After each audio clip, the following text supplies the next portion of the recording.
And Ryan Keith. Your Robinson Rams are taking on the Centreville Wildcats. Robinson coming in with a record 6-3. Centreville 7-2. Shaun, Salehi, talk to me about this game. What are the Rams need to do to win here tonight against the defending state champs?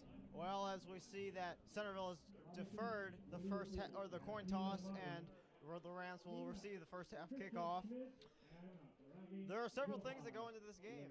First of all is it's senior night. It's the last home game guaranteed home game for the Robinson Rams, and possibly the last time these seniors get to wear their blue jerseys in front of their home fans. So a big night for them. We've been talking about it all year that they want to win.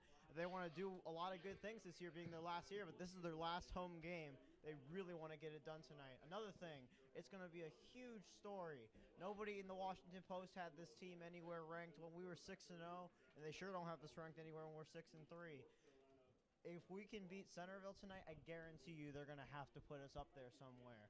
And Brian, I think you're going to be able to speak with me on this one. I mean, just the fact that after a 3-game losing streak, they have to get back on this one. And that's exactly it. They just need to get their heads back in this game and come into this game with just a new perspective. Forget about those last 3 games. At this point, they don't matter. All that matters is here and now and facing this tough opponent in the Centreville Wildcats. Centreville ranked in the top 25 coming into this season, then losing their opener to Gonzaga. Opening kickoff and underway here at Coffee Stadium. Robinson Rams taking on the Centreville Wildcats. Opening kickoff is fumbled by Denham, and he's still squeezing for it, and the ball is loose. He should have just died on it instead of trying to take it up. I think Centreville has it, Shaun, and they do. Well, that is not how you want to start against Centreville. Not whatsoever. I'll tell you all right now, ladies and gentlemen, for those watching inside, comfy, cozy. It is a beautiful 42 degrees out here at Samuel J. Coffee Stadium, so it's a little bit chilly. Obviously, the hands got to be have to still be thawing a little bit. Up in northern Pennsylvania, we call that spring weather, summer weather, 42 degrees. There you go. But hey, here in Virginia, that's pretty darn cold for the beginning of November. I'll tell you what, though, that you said it best. They do not want to start that way with Centreville. Big opportunity for a stop for the defense. Joe Farrick, the starting quarterback for Centreville, under center, takes a snap, pitch out to Turner. Looks to touch in, he's in. Very first carry, A.J. Turner walks right in on a pitch play. He basically wasn't touched, and he walks right in. And that's definitely not what the Rams were looking to do. Centreville appears to make a great decision in deferring the kick, taking the ball at the beginning of the second half, because here we see a fumble and we see a score. So Centreville making some good decisions right off the bat, and Robinson just needs to keep their heads up and get right back in this game. Extra point looming here, 6-0 game, and the initial turnover from Denham. Snap, the hold, kick is up, and it is good. On a turnover from Denham on an opening kickoff, Centreville takes it at around the 12-yard line, and a pitch play to A.J. Turner. He walks right in the end zone, and it's 7-0 early here. Well, going into, sadly, we didn't have that much time before the game today, but I just showed you the defensive key to the game for the Robinson Rams, and that's one guy, and that's 23, A.J. Turner. That guy is absolutely insane. He's a D1 commit to Cincinnati. Centreville has 8 D1 commits on their team, so that's not a number to mess with right there. No, not whatsoever. 8 D1 commits. That's crazy. They're a talented team. Like I said, top 25 in the nation going into the season, number 1 in Virginia. Even with their 2 losses, they've still been ranked in the top 3 in the state. But you're gonna have to watch A.J. Turner. He's been missing most of the season with an injury, but he's back tonight.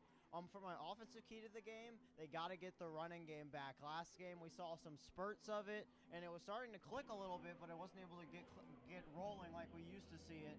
And we need to see that rolling again tonight in order for them to get back to their winning ways. Kickoff off this touchdown from Turner. Booms it deep, looking for Denham again. He just lets it go in the end zone. That's probably a good call in this cold weather.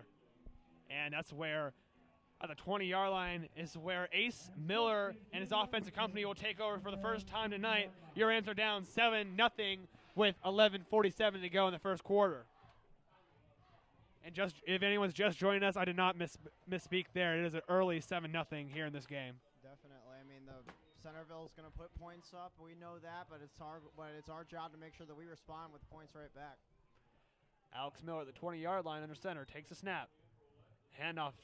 That is Dejan Lee, 30-yard line. He has a break. 40, 45, shoulder down to the 50. That's how you get the running back game right there. Dejan Lee over to the left side, finds it to the 49-yard line. 1st and 10 Rams.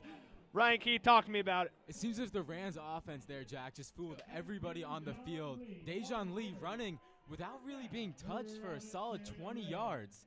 Not really anyone around, and he looked as if he was just sort of jogging out there and getting those yards. Here's Alex Miller on a Easy 1st stuff, down and Jack. 10. Takes the handoff. Right side is Denham. Looks to cut up field. Breaks the tackle to the 50-yard line. 45. Denham's gone. 30, 25, 20. Goodbye. Marcus Denham into the end zone. Scores for the Rams along that right side stretch play. It is 6-7. Your Rams have scored. Grab the fast lane, Grandma. The bingo game is ready to roll. And Jack, right there, you see the talent in Marcus Denham. He turns a play that could have gone for no yards, but instead he breaks a tackle at the line of scrimmage and books it all the way down the field to turn this game around. And ladies and gentlemen, I got a little bit of a breaking news to you here when I'll tell you all the news after this extra point. It is up and good from Aiden Rockwood. And here's the very special news, ladies and gentlemen. There you go. Give it to him, Shaun. Marcus Denham with that 51-yard touchdown run. He was 37 away coming into this game from 1,000 yards. He is now 14. He's now 1,014 yards on the season. Marcus Denham, your leading rusher for the Rams, has just eclipsed one of the biggest rushing totals you can ask for as a high school running back in 1,000 yards in a single season. Marcus Denham having an incredible season thus far. First touch tonight, 51 yards. That's a pretty impressive run right there. And he broke the tackle too. Centreville sniffed it out pretty darn well, and he broke that tackle. Yeah, that was purely Marcus Denham being able to beat that one man, breaking that tackle, and then taking advantage of that and going for that touchdown. And the Rams, we see their tenacity out here tonight, Jack. Like you know that they are feeling down after that early play, 7-0, and then here the Rams come and turn it right back to a tied game with still 11 minutes and 15 seconds left on the clock, and it is already 7-7. Well, I'll tell you one thing right now. They just displayed on that drive 2 plays for 80 yards there, one 27-yard or 29-yard run there from Dejan Lee, and then a 57-yard run by Marcus Denham. That's showing my offensive key to the game right there with the running game. A 7-7 game, 11:15 in the first quarter. First was Dejan Lee with about, we'll call it 30, and then Marcus Denham for 51. Unbelievable runs back-to-back by the two big men running back. And Dejan Lee wasn't a starting running back at the start of the season, but he had those bursts where he played pretty darn well, and he's getting the starting role tonight, and that's a good call, I think. Squib kick coming from Aiden Rockwood, taking out the 25. Let's cut up to the 30. Now to the 35, still on his feet and then stumbling over, not quite to the 40, and he's taken down at the 38-yard line, and that is where Ferrick, Turner, and company of the Wildcats will take over. All right, so we just showed our offensive capabilities, but my goodness, ladies and gentlemen, that was an absolutely outstanding drive right there from the Robinson Rams. 2 plays, 80 yards, as I said just a minute ago. That's absolutely outstanding. That's Robinson Ram football for you. Yes, sir. Here's Ferrick under center. Banks the pitch. They're going to hand her out the middle. Turner falls on the play, and he's not going to get a whole lot. Give him maybe 3, 2.5 maybe to the fullback, and that'll be about it. It's going to be a second, and I'll call it 7. I'll give him 3. We saw that one thing the Wildcats like to do a lot of is run AJ Turner out in like a motion pitch formation, and because all eyes are going to be on AJ Turner whenever he's on the field. Obviously, as we said, he's a D1 commit, so everybody's going to be watching him, and most people just go to the outside whenever he's motioning out that way. So watch for that play in tonight's game. Hard count, and they got man. I think that was Strain who jumped early. And you're in high school football, you go over it all, they're going to call you. And his encroachment on Matt Strain, that's going to give him an easy 5 yards. That's something you can't have. You get a stop against a powerful running game like Wildcats, and then you have a penalty like that. That's going to kill you this game. Against an opponent like Centreville Wildcats, you don't need to get in. You don't need to give them any yards, Jack. They'll get them on their own. So really need to be wary of those penalties and watch out for them. Well, now on a 2nd and 2, they're calling it. Here's Farrick under center. Takes a snap. Handoff fullback again. He has a first down over the 50-yard line. I think he's not going to go much further than that, but he has a first down at the 50-yard line. 1st and 10, Wildcats. That's just the same play over again. Just hand off to the fullback. He gets only 2 yards. That's all he needs.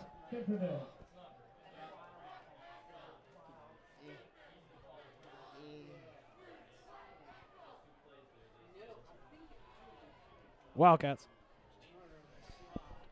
Shotgun formation, traditional formation with Turner out to the left side with another receiver. They hand off, stretch play. Good pressure on the D-line. He is taken down. That's a good play by the Herd along with Donnie Warder, but I think Patrick Robinson is the one that cut him down. A lot of pressure coming up on that play out to the right side. Good job, Rams. Only gained 1. I would love to. I absolutely would love to add these outside or this. I'm going to call the Herd not just the front 4 for the defensive line. I almost want to call it the entire front 7. These linebackers. You just call that box itself, though. Yeah, the entire front 7 of this defense has been absolutely outstanding with Lee, Roth, and Warder in the backfield for at linebacker as well. Here's Farrick, takes a snap, pitch out, left leg to Turner. He's going to have some room. Now cuts up to the 35, to the 40, and he has the first down. He is a patient runner. He really tiptoed his way in that backfield, and he found the opening and took off. He probably has first down. He does. At the 39-yard line is A.J. Turner, 1st and 10 Wildcats.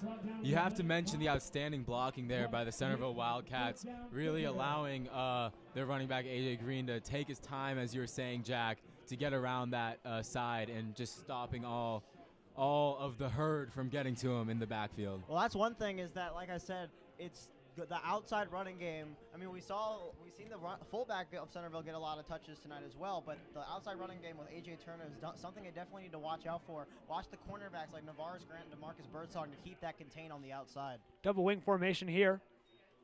Fake the pitch. Now it's a reverse over to the left side. Here the 35 is 4 to the 25. He's going to have a chance at the end zone, and he goes in, dives for it. Waiting for the call as a touchdown. Stretch play out to the left side. And Centreville has extended the lead or gained back the lead 13-7 with 8:43 in the first quarter. It was a stretch play out to the left side, and I don't think he was touched. No, I mean, not whatsoever. It was a lead block. That was a Oh, hey. I think it's coming back here, Shaun. You know what? That would be a huge break. This is a huge break here. Let's wait for the official call. According to our man up here in the booth, it's coming back. Penalty on the play. It was a block in the back. Did I hear that right there, Shaun?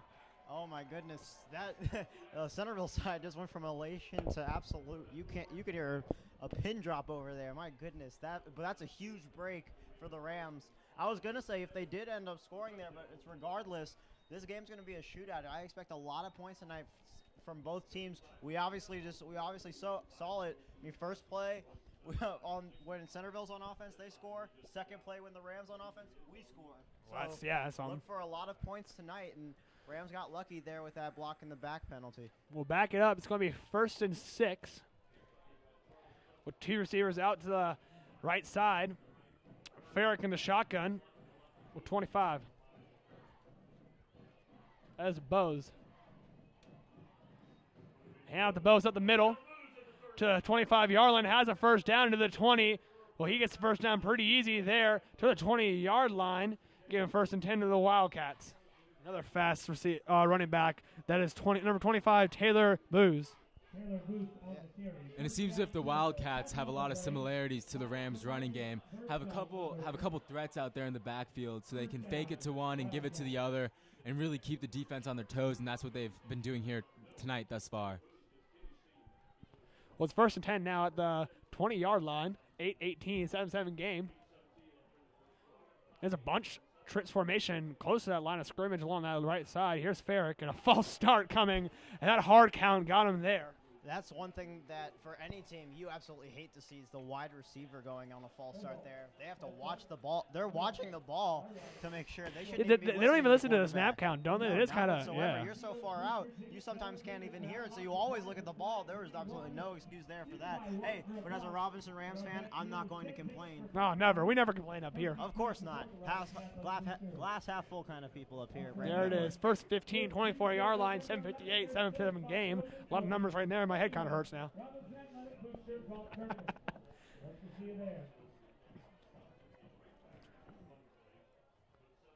Pistol formation with a split out back to the left side. Here's handoff to Booz. 15-yard line. He's gone. To the end zone. He's got it. Taylor Booz has it. Touchdown for the Centreville Wildcats. And there they regain the lead. 13-7. Taylor Booz up the middle. Barely touched, and he finds the end zone. Taylor Booz, we saw he's a hard runner. I mean, we saw him just break at least 2 or 3 tackles there. Like, would have stopped him for a minimal game. They just need to finish the tackles there from the Rams defense. Not something we've seen a lot of problems with so far this year, but if there's one team that you have to be perfect against, it's the Centreville team. Extra point attempt here to make it 14-7. The snap, the whole kick is up, and it is good. 14-7 here with 7:37. Taylor Booz has scored for the Wildcats from the 20-yard line. The Rams have a chance to bring this one back. Now, Shaun, how the Rams come back and drive down the field and score again? It's simple. You hand one of the 3 guys in the backfield the ball, and that's Matt Peffer, or pardon me, Dejan Lee. I believe Roman Lowry is out there tonight again. Or he is not. Roman Lowry is still out with an injury. Pardon me. So either Peffer, Lee, or Denham, and obviously, I believe it's Denham, Lee, and Peffer. I think that's who it is. Yeah, and we've seen these guys can produce as well. I mean, like we said, this team has depth and youth on this roster, so it's never a problem when somebody goes down. We never have to worry too much because the guy behind him is just as prepared. However, when you're saying what we have to do to make sure that we get down the field, like I said, it's easy. You just hand one of those guys the ball. The thing is this is going to be who blinks first. Like I said, it's going to be a shootout. So whoever blinks first and can stop him on defense is who will ultimately win this game. Another booming kick going close to the end zone. It is tipped up by, that is Dirty Bird Bergsong. It's going to be a touchback. I'm going to wonder why he's trying to catch that one just after the play with Denham. As he fumbled up about the 11-yard line, he's going to let that thing go sailing to the back of the end zone. Well, there are approximately like 15 and 20 mile an hour winds going in the direction with the kick. And you can tell, and so that kind of had a weird spin to it, and I don't think the Birdsong was able to really read that kick correctly.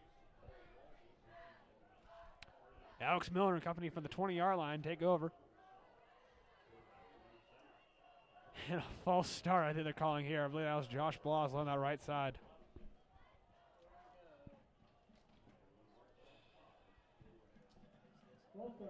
Yep, it's a false start on the Rams, and they're going to have to back up to start this drive.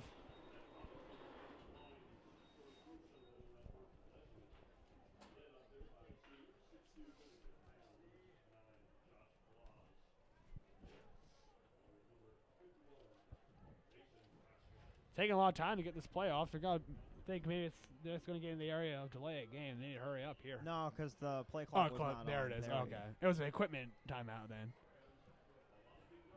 Here's Ace Miller on a 1st and 15 from the 15-yard line.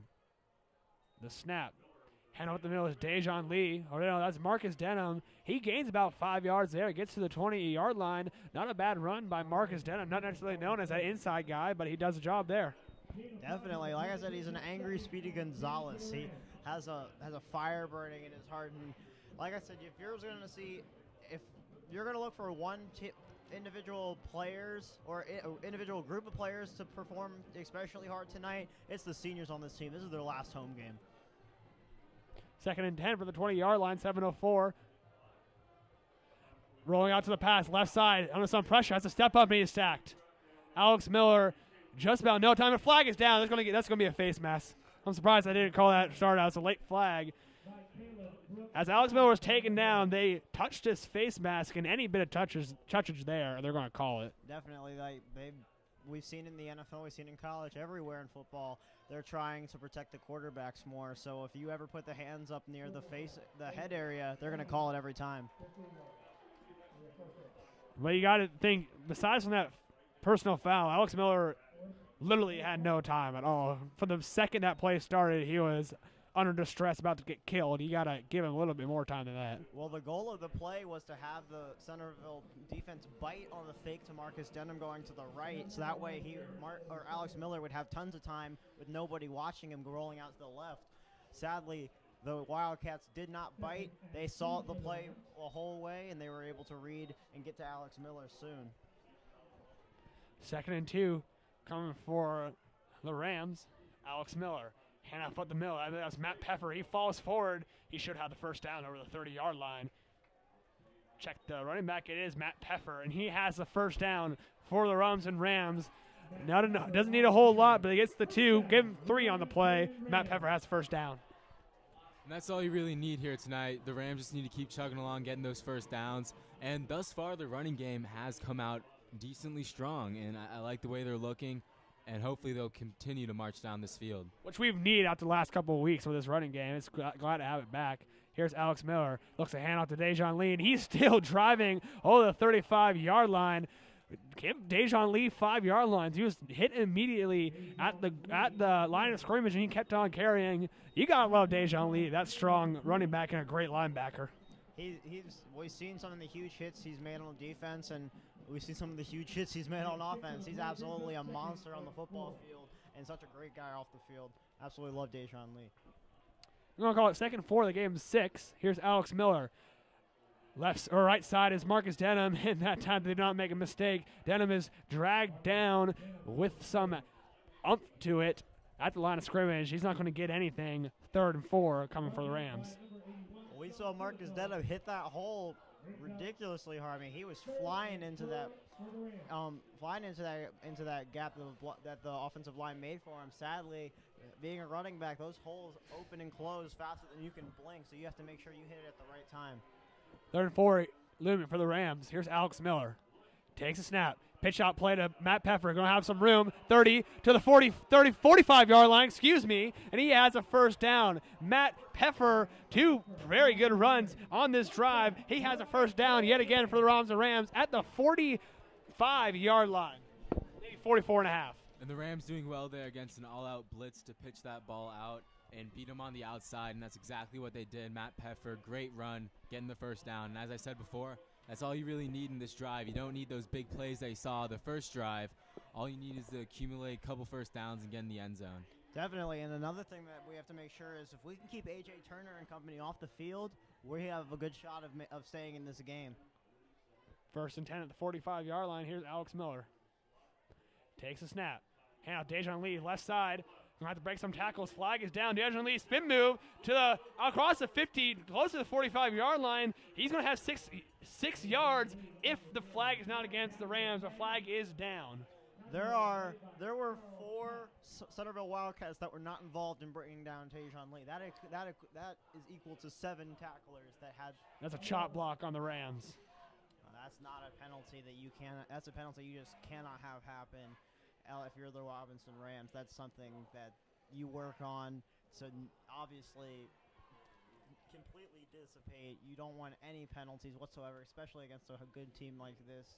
And that kind of penalty is just stupid because it can easily be prevented. That's not a false start with 5 yards. That's a personal foul with 15. That's 15 tough yards. And let me tell you, 15 yards, 10 yards doesn't come easy against these Wildcats. Oh, but no. 15. You just saw there from Dejon Lee. He was trying to get just 1 extra yard, and he ended up having to carry 7 Wildcats with him to gain that extra yard. And sadly, all of that is nullified with this personal foul.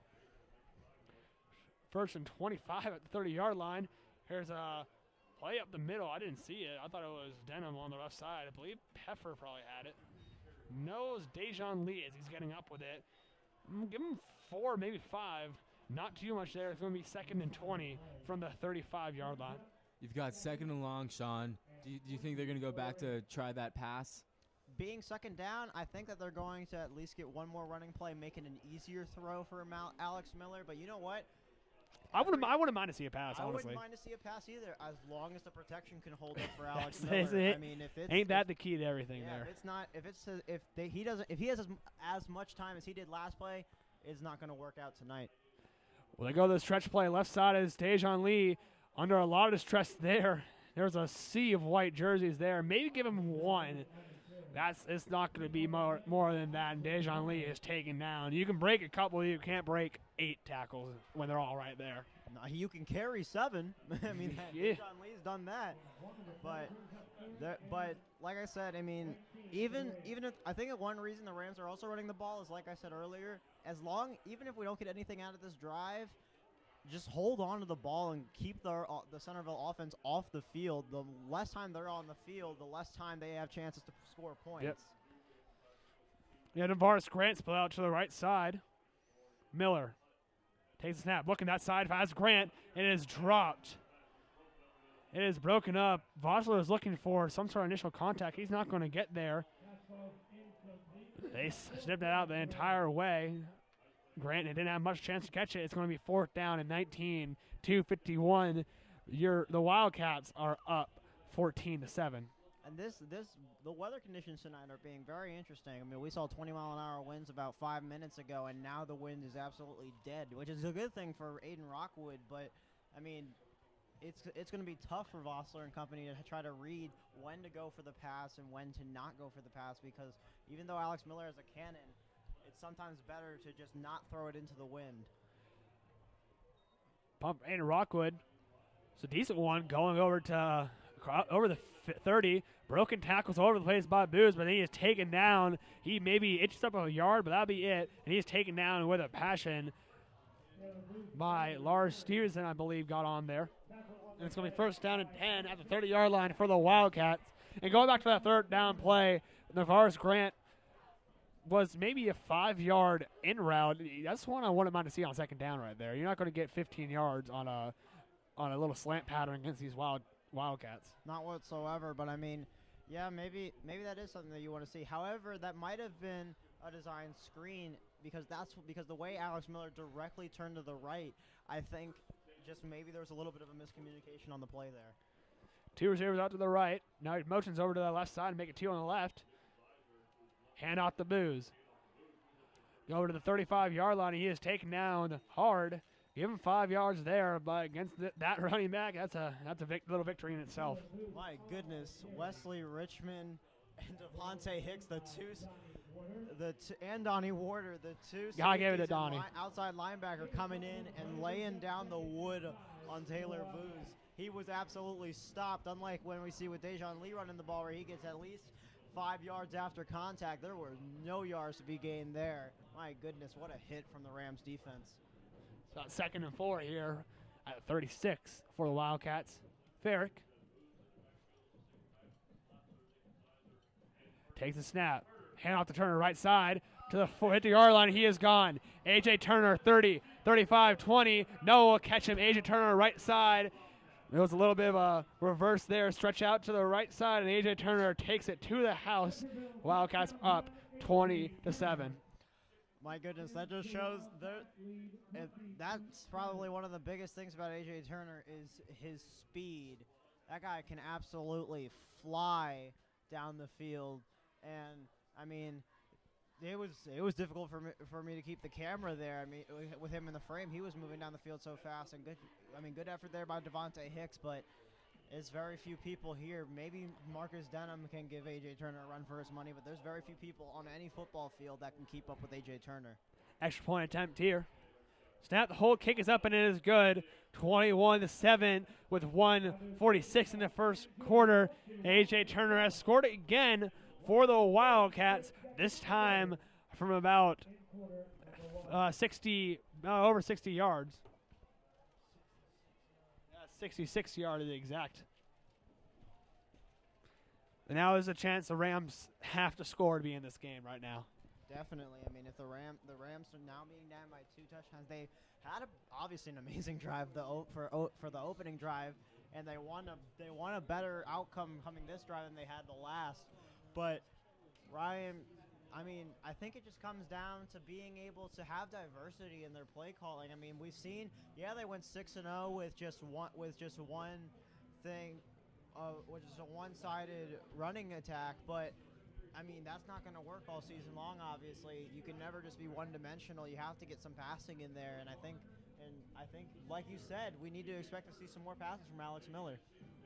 I think that's exactly it. Just a little more diversity in the play call, because these teams, they practice all week preparing for Robinson's run game.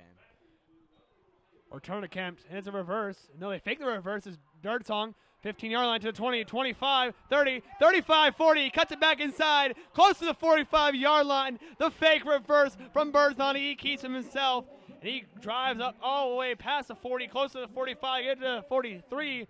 1st and 10. Alex Miller and company to start there. And Jack, I think on the last return, it was you who asked why DeMarcus Birdsong would jump up in the air trying to catch that ball. And that exactly is why he would try to do that, because once he gets the ball in his hands, it doesn't matter how close he is to that end zone, he is running down the field. And there he changed it from perhaps starting at the 20 to starting at the 35. Well, I think you got me right there, Ryan Keith. That's exactly why you do that. 1st down and 10. And a Matt Peffer, and he is stuffed immediately, and you could feel that from up here. He stood Matt Peffer up. Thank goodness that he stood up immediately. That was a monster hit. But going back to that kickoff return, that you could tell the special teams unit, they kind of had a little bit of a huddle. We don't usually see that before a kickoff return. I definitely think that Coach Brady, the special teams coach here for the Robinson Rams, was designing that play for the fake reverse, depending on which side of the field the kickoff was received. Handoff Denham. Looks cut up field, and he gets to the initial line of scrimmage. That'll be about it. Marcus Denham on left side didn't have much. It's going to be 3rd down. They're going to give him a yard. 3rd down and 9. Marcus Denham on the carry, gain of 2. Brings that 3rd and 9 on the Rams. And this is where that diversity in play calling would really come in handy. Obviously, Centreville Wildcats, they're expecting the run. We've seen 2 just stuffs at the line of scrimmage in a row. I'd like to see here maybe just a quick screen or just a quick slant route and get this passing game going for the Robinson Rams. They have Tucker Brazil split out to the left side. Here's Alex Miller. Takes a snap. Pitch out to Matt Peffer. He fumbles the ball. The ball is loose. Looks almost out of bounds. I don't know who has it. Waiting for the call. Stoppage in time. They haven't made a call yet? And they're huddling along that sideline. I think they're debating whether or not it went out of bounds, and they are keeping it the way it is. Usually you would see an automatic turnover signal, but no, they're staying with the Robinson Rams football.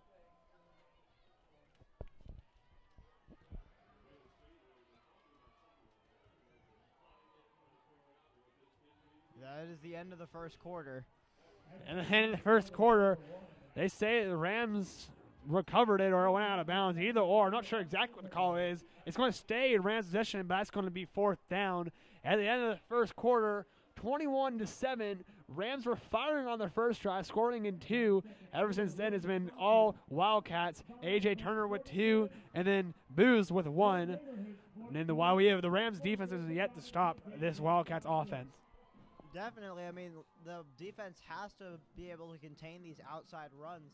I mean, we saw A.J. Turner score now twice on those pitches to the outside. One for over 50 yards and one for less than 10, but that was because they started inside the 10 off of the fumble by Marcus Denham on the opening kickoff.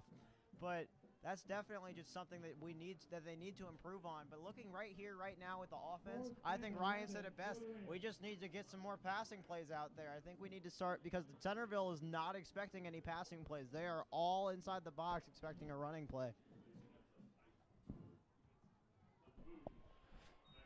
Punt attempt. Rockwood, a little bit of a line drive, but it gets down to the 25-yard line.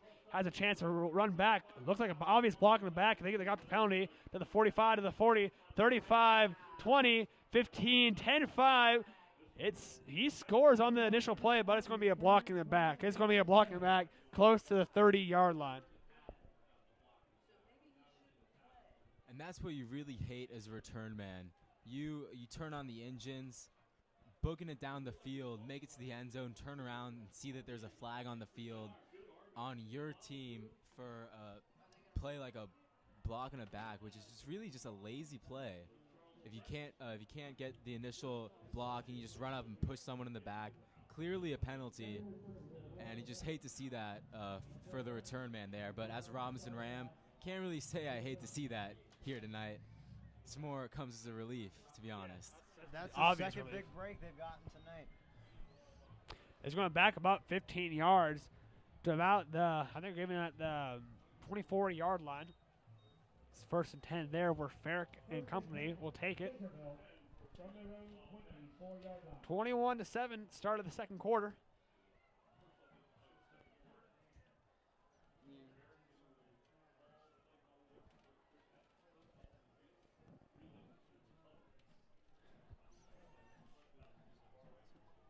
Double wing formation. Ferrick. Hand off to Bose, and he is stuffed immediately. Booze say hello to the herd, and he'll get nothing. It'll be 2nd and 10 for the Wildcats. Hello, how are you doing, and goodbye. That was an absolute stuff, to say the least, there by the herd. Fantastic play by the front seven of this defense. Obviously, it's not like we haven't seen a lot of that this year. That's been the standard. Yeah, that's how he usually is against with that herd. The thing is, though, is that that's the interior. We need the outside guys to start producing on defense. On a Tritz play out to the left side, they try to screen Booze to the 30-yard line, to the 35, and he is taken down out of bounds around the 38-yard line. They're calling it, and he has a first down. Good job there by Nick Roth, tracking him down, making sure that he's able, Jack Smith there at the safety position. Good job there tracking him down from the other side of the field. Love the effort going all the way over to the other side of the field, crossing the field to make sure that he makes that play. Oh, that was better. Well, that was definitely better. I mean, granted, they gave up a first down, but it wasn't a huge play. That was better. You got to limit. Being a football player, you gotta. It's unrealistic to think you're going to stop on every single play. Oh, yeah, but definitely. the key to it is limiting those big plays. And that's something Vossler preached a lot during the summer. You're going to give up some plays, but if you limit the big plays, that's how you're going to win football games. Definitely. As a timeout is taken by the Wildcats.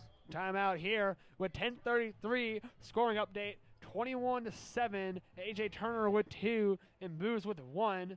And that was Marcus Denham with the only Ram score of the night. It's a 1st and 10 at the 38-yard line for the Wildcats. Here the second quarter on senior night. Jack Federici here with Shaun Salehi and Ryan Keith.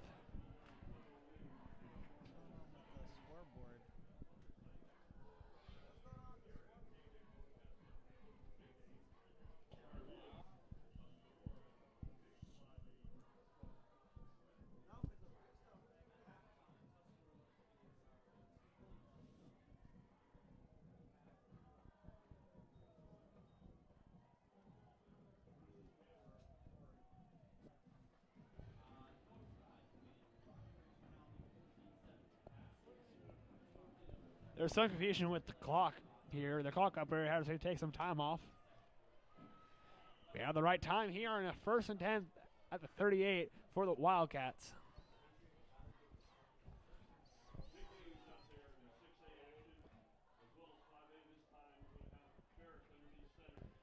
Here's Ferrick in the shotgun and the pistol set. He fakes a handoff, roll out right side, quick pass out for Turner, and he drops it. It's a play out to the right side. He had Turner in the flat, and he would have had some room, but he just flats out drops it. I mean, every football, as much as it's about skill, it's also about luck. I mean, really, it's just one of those sports where with every single play being either it could be nothing or it could be a Sports Center top 10 highlight. I mean, and I think it's going to take some luck and a lot of skill for the Rams to come out on top tonight. As for the Wildcats, and we've seen a lot of their skill tonight and some luck with some of the problems that the Rams have had offensive-wise, but the Rams need to be thankful there for that. Taylor Booz gets the handoff, gets about 8 yards over the 45-yard line, I should say, to the 46, and it's going to be 3rd and short for the Wildcats. As the Dejon Lee checks back into the game. For their sponsorship of Robinson Athletics, purchase new windows, doors, gutters, or siding, and they'll donate 5% of the purchase price to Robinson Athletics. It's going to be 3rd and 2 at the 46-yard line. 9:53 and counting. Farrick under center with Booz in the shotgun, and Turner split out to the left side. They fake the pitch. Goes to Booz, and he's taken down in the backfield. Patrick Robinson comes off that right side and tackles him in the backfield. Give him maybe half a yard. That's going to be about it. And that right there is the type of plays you need to make as a defense. 3rd and short, they fake it to the outside, but Patrick Robinson stays true, keeps his eye on that ball, and gets Booz for the short gain, leaving it as 4th down. They look to go for it here. Yeah, big play here for the defense. If they can stop them here inside of Centreville territory, this would be huge. Look for the herd to try to make a big stuff in the middle. Farrick under center. 4th and 1. Hard count coming. Takes a handoff. Hand out the Booz, and he is taken down close to the first down. That's about as close as you get it. He looks short. He is definitely He looks short. They still have not made the call. Short. Yep, with the ball placement, he is short. They're going to call out the chain gang, but ladies and gentlemen, I'm telling you right now, that man is short. He's short by over a yard. He's short by over a yard. I'm surprised they're actually bringing. And we have a good advantage of here at the booth. He is definitely short, ladies and gentlemen. We're gonna. They're bringing out the chain gang here for this. We usually don't try to speculate before the refs, but right now this is easy. This is easy here. I hope we're not surprised here. If we are, we're going to have a conversation with the Zebras. Not as short as we thought. Interesting placement. They're calling it a first down. They are calling that a first down. All the Rams players were looking at that. They said a first down. That's surprising. That is very surprising. We always say don't argue with the Zebras, but my goodness, I want to argue with them really badly there. The chain gang had to have moved at least a yard to the left. Where he was taking that, there's no way I'm sorry. There was no way he had that first chance. down. We had the Centreville broadcast team up here, and they're amazed. Two receivers out to the right side. Farrick fakes the hand. I'll look for the pass. Under some pressure, and he is taken down. Izzy Israel gets the sack, and down goes Farrick. Second and long coming for the Wildcat. Give Izzy a sack. Fine, we don't want to take it easy. We don't want the fourth down. Fine, we'll just take it deeper in the territory and force them to punt. Or even better, maybe even cause a turnover. Great job there by Izzy Israel, making a big stop here for the defense. They needed some life pumped back into them. I mean, it's a cold night here in November, here in Fairfax, and definitely that was an awful feeling for us, and we're not down there on the field. I can't imagine what that have been for them. Good rejuvenating sack there from Israel. Farrick takes the handoff, looks for A.J. Turner right side. He cuts it upfield, breaks the tackle to the 40-yard line. He might be gone, folks, to the 20, 25, 5, and he is in. A.J. Turner breaking tackles all over the place, waltz into the end zone from across midfield, and they score to make it 27-7 Wildcats. A.J. Turner is an absolute lethal player. He's fast, but he's not a small guy. He still has the bulk to break through some tackles. And once he has a step on you, he is gone. Absolute monster when it comes to speed and just in general, just lethal player. I hate to see the Robinson Rams having to face a guy like that. What's really upsetting there? Extra point up and good. What's really upsetting there, pardon me, is just and I'm not going to dwell on this whatsoever, but it's just obviously, I mean, after after getting that stop there on 4th down to everybody. Ladies and Coffee gentlemen, I was going to say, Stadium. I speak for all of us. There's no speculation. That was not a first down, but go ahead, Shaun. Yeah, I mean, that's like I said, I'm not going to try to dwell on this, but for everybody here in Coffee Stadium, I believe we can all say that we did not believe that was even close. But you know what? Though? I mean, we'll see. So, but you know what? That's something that you just got to make sure that you brush off, and you're not going to get everything that you want. However, the Rams, I mean, Dejon Lee had a big opportunity there to get him in the backfield. Just wasn't able to read him correctly, and he took one step to the left, and Dejon Lee was left in the dust. And obviously, you saw the rest. He broke a few tackles, and the rest was history. So, I mean, they gotta watch. Like I said, that was my defensive key to the game. They have to watch these outside runs. Now down by 3 touchdowns, they have to at least get some points back on the board going into halftime. So a bit of a looming pooch kick coming in there. It squeaks up, and he has a dive on it. It hit the feet of, I believe, that was Navarre's Grant, and he had to dive as he's going to get it back. 1st and 10 at the 25-yard line. That's where Alex Miller and company will take it. And a 7-28 game with 7:30. The Rams score here. They're not out of it. They're far from out of it. They score here, but the key to that, score here. I mean, the biggest thing is to make sure that they don't lose their composure. They have to keep their heads in the game and keep their head in the right mindset. Here's Alex Miller. Fakes the handoff to Denham. And it's a handoff up the middle. I believe that was Matt Peffer who got the carry. He'll give maybe 2, and that's about it. It'll be 2nd and 8 coming for the Rams. I'll give him 3. 2nd and 7 coming for the Rams with 7:09 and counting in the second quarter.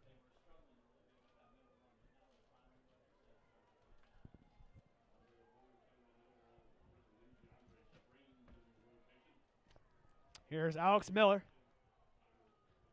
Takes a snap. Hand out Dejon Lee up the middle, and he's not going to go anywhere.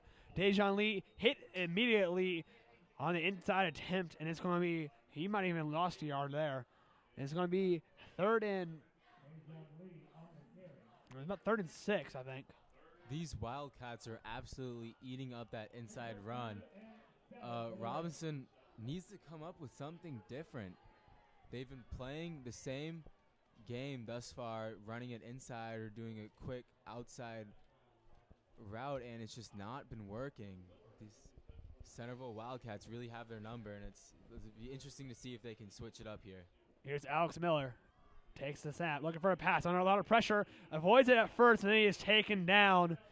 And right away there is a simple drop back, just looking for a prayer to throw it, and he had none. He was taken out immediately. That was a 3-step. That was a 3-step drop for, and he couldn't even get 2 steps to go into the pocket there. I mean, he had absolutely no time there before there were 3 Wildcats right there in his face. I mean, we've been praising this offensive line all year long, but man, they need to improve with this pass protection if they want to get back into this game. And the defense definitely needs to step up on this upcoming possession. They need to just, I mean, there's 5 and a half minutes left in this first half. Just get a stop. Stop. They got robbed of one, but they need to make sure that they get one legitimately too. It was also tough for a defense on this punt gut's going to go close to out of bounds, and it does. It's tough on a defense when your offense doesn't have that much success because you have to get on the field a lot. That's been the Rams' trouble the last couple of weeks. But at the same time, you need to get some sort of stoppage, and they haven't got any. And going back to what you're saying about that O-line, Shaun, I know I've been saying that inside run game hasn't really been working. But that's also partly due to the fact that the holes have not been there tonight. These front 4 for the Centreville Wildcats have really been just out.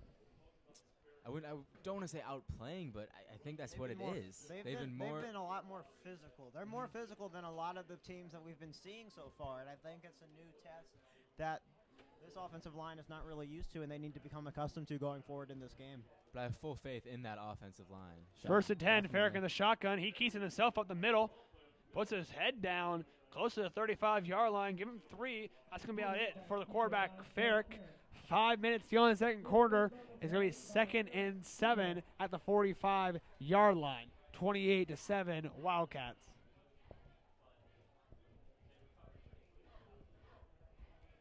Game 3 on the play brings up 2nd and 7 for the Wildcats.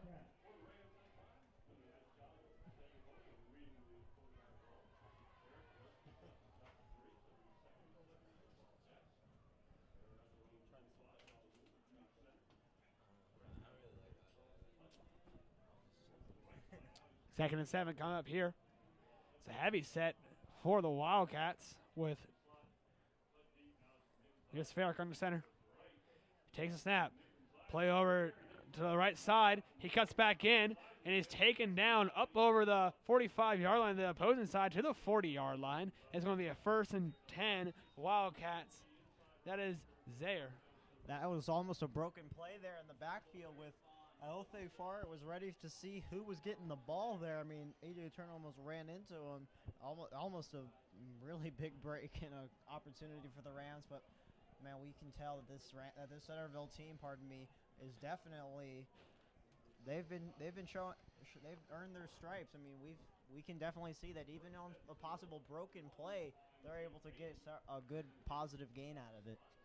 Two receivers out to the right side. Federici the shotgun. Fakes off to Turner. Looking deep for the bundle. And it is knocked down.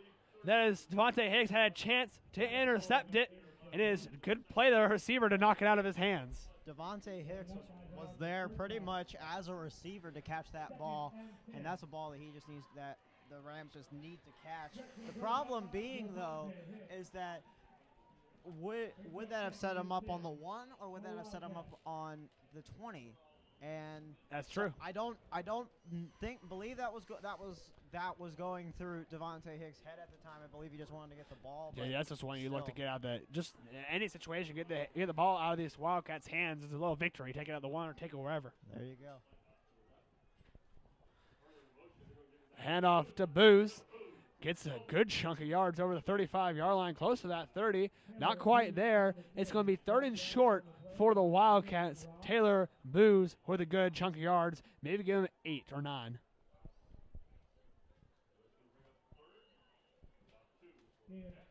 They're calling it 8, so it's going to be 3rd and 2 for the Wildcats. As Taylor Booz has it. Double wing here formation. 2 receivers out to the right and left. Turner is split out to that left side as a wing.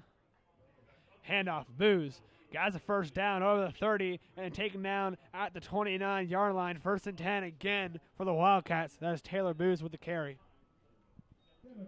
We've seen a lot of these inside. It's almost been like looking in a mirror for this Rams team. I mean, they've been seeing a lot of the same plays that they run being ran by the Centreville Wildcats. The only problem is that it's like they can't stop themselves. I mean, the Rams just haven't been able to stop this running attack. And the one pass that they tried to throw up was almost intercepted. So they really just need to stop this running attack to stop the Wildcats. Pitch play out to Turner. Flag down, and he is taken down after about maybe not even a gain of anything. I don't think. Not Turner? Oh, it's Hawkins. My mistake. It was Hawkins over that left side. He is taken down maybe after a yard. Not even that. And they're talking to the Rams captain, so it's an obvious penalty on the Wildcats, which, hey, take it. We will take that any day of the week.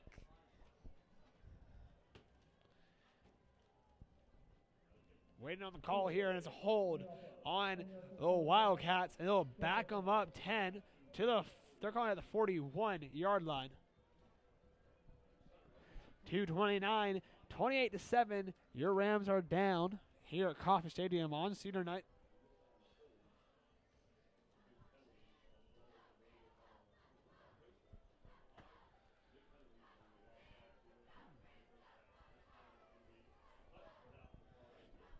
Shotgun formation.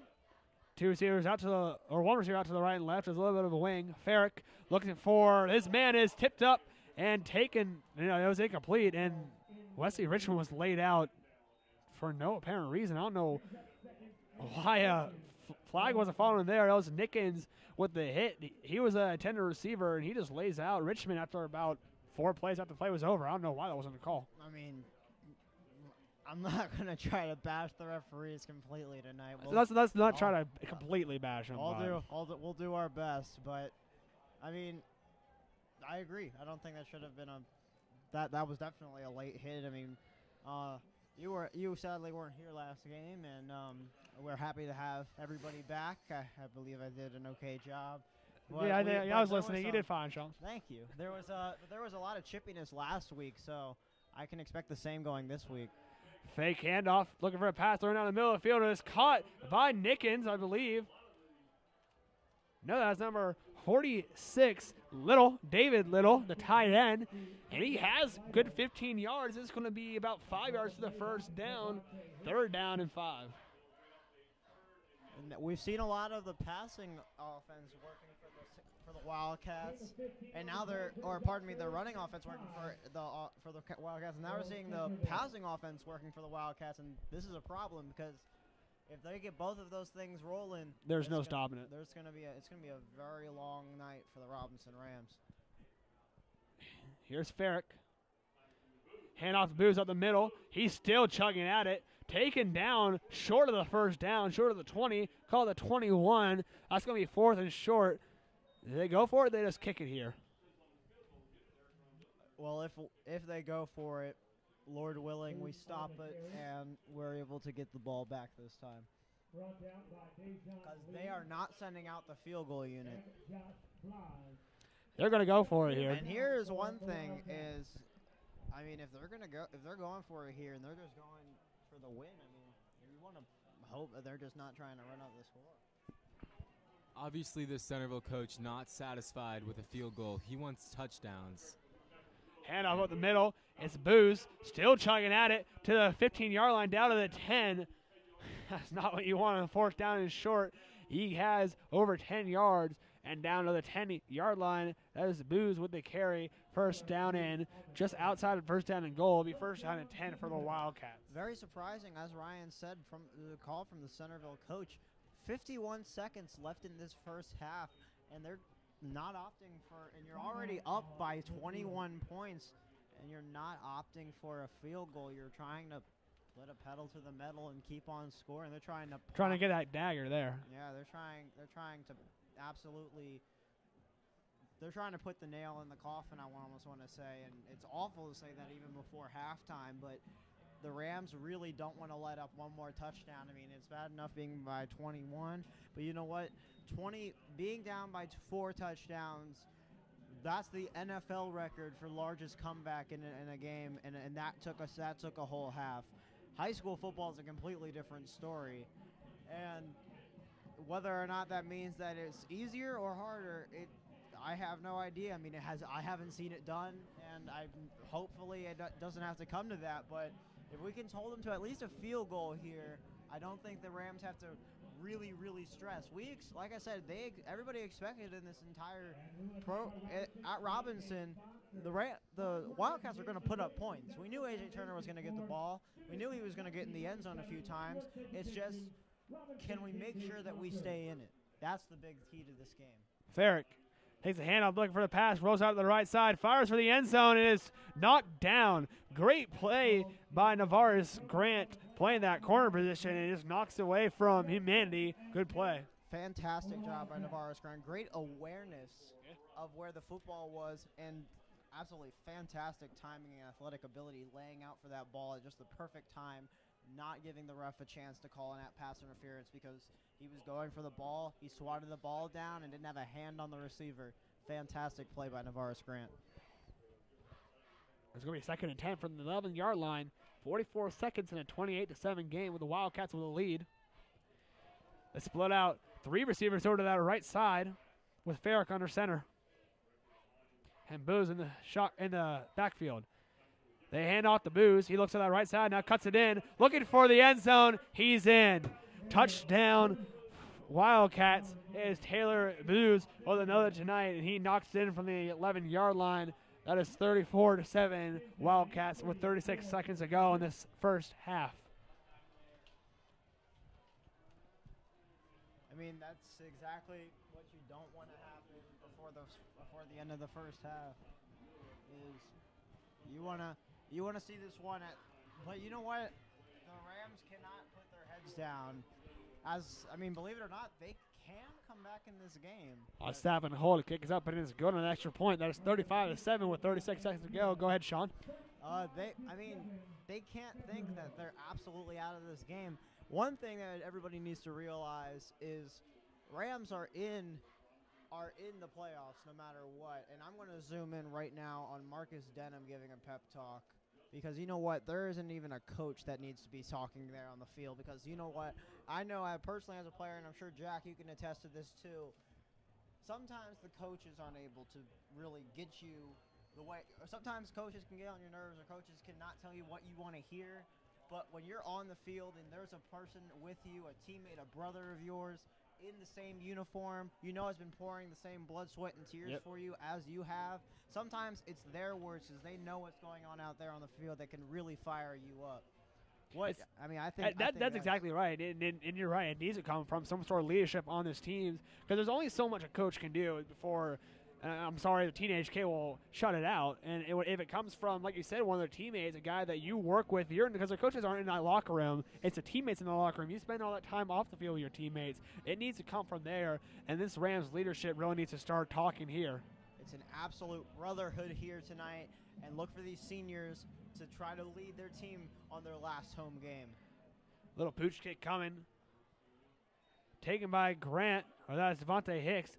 He squeaks around there, gets to the 35-yard line. He is taken down there, 29 seconds and 28, and it stops. Where Alex Miller and company will take over.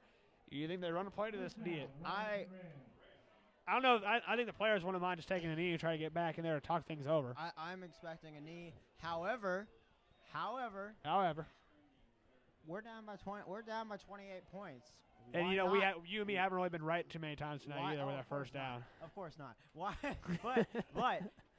But we're always going to leave that second option in there because they have Patrick Esposito out there. Nobody really ever thinks of him catching the ball, and so maybe they throw a fake spike here.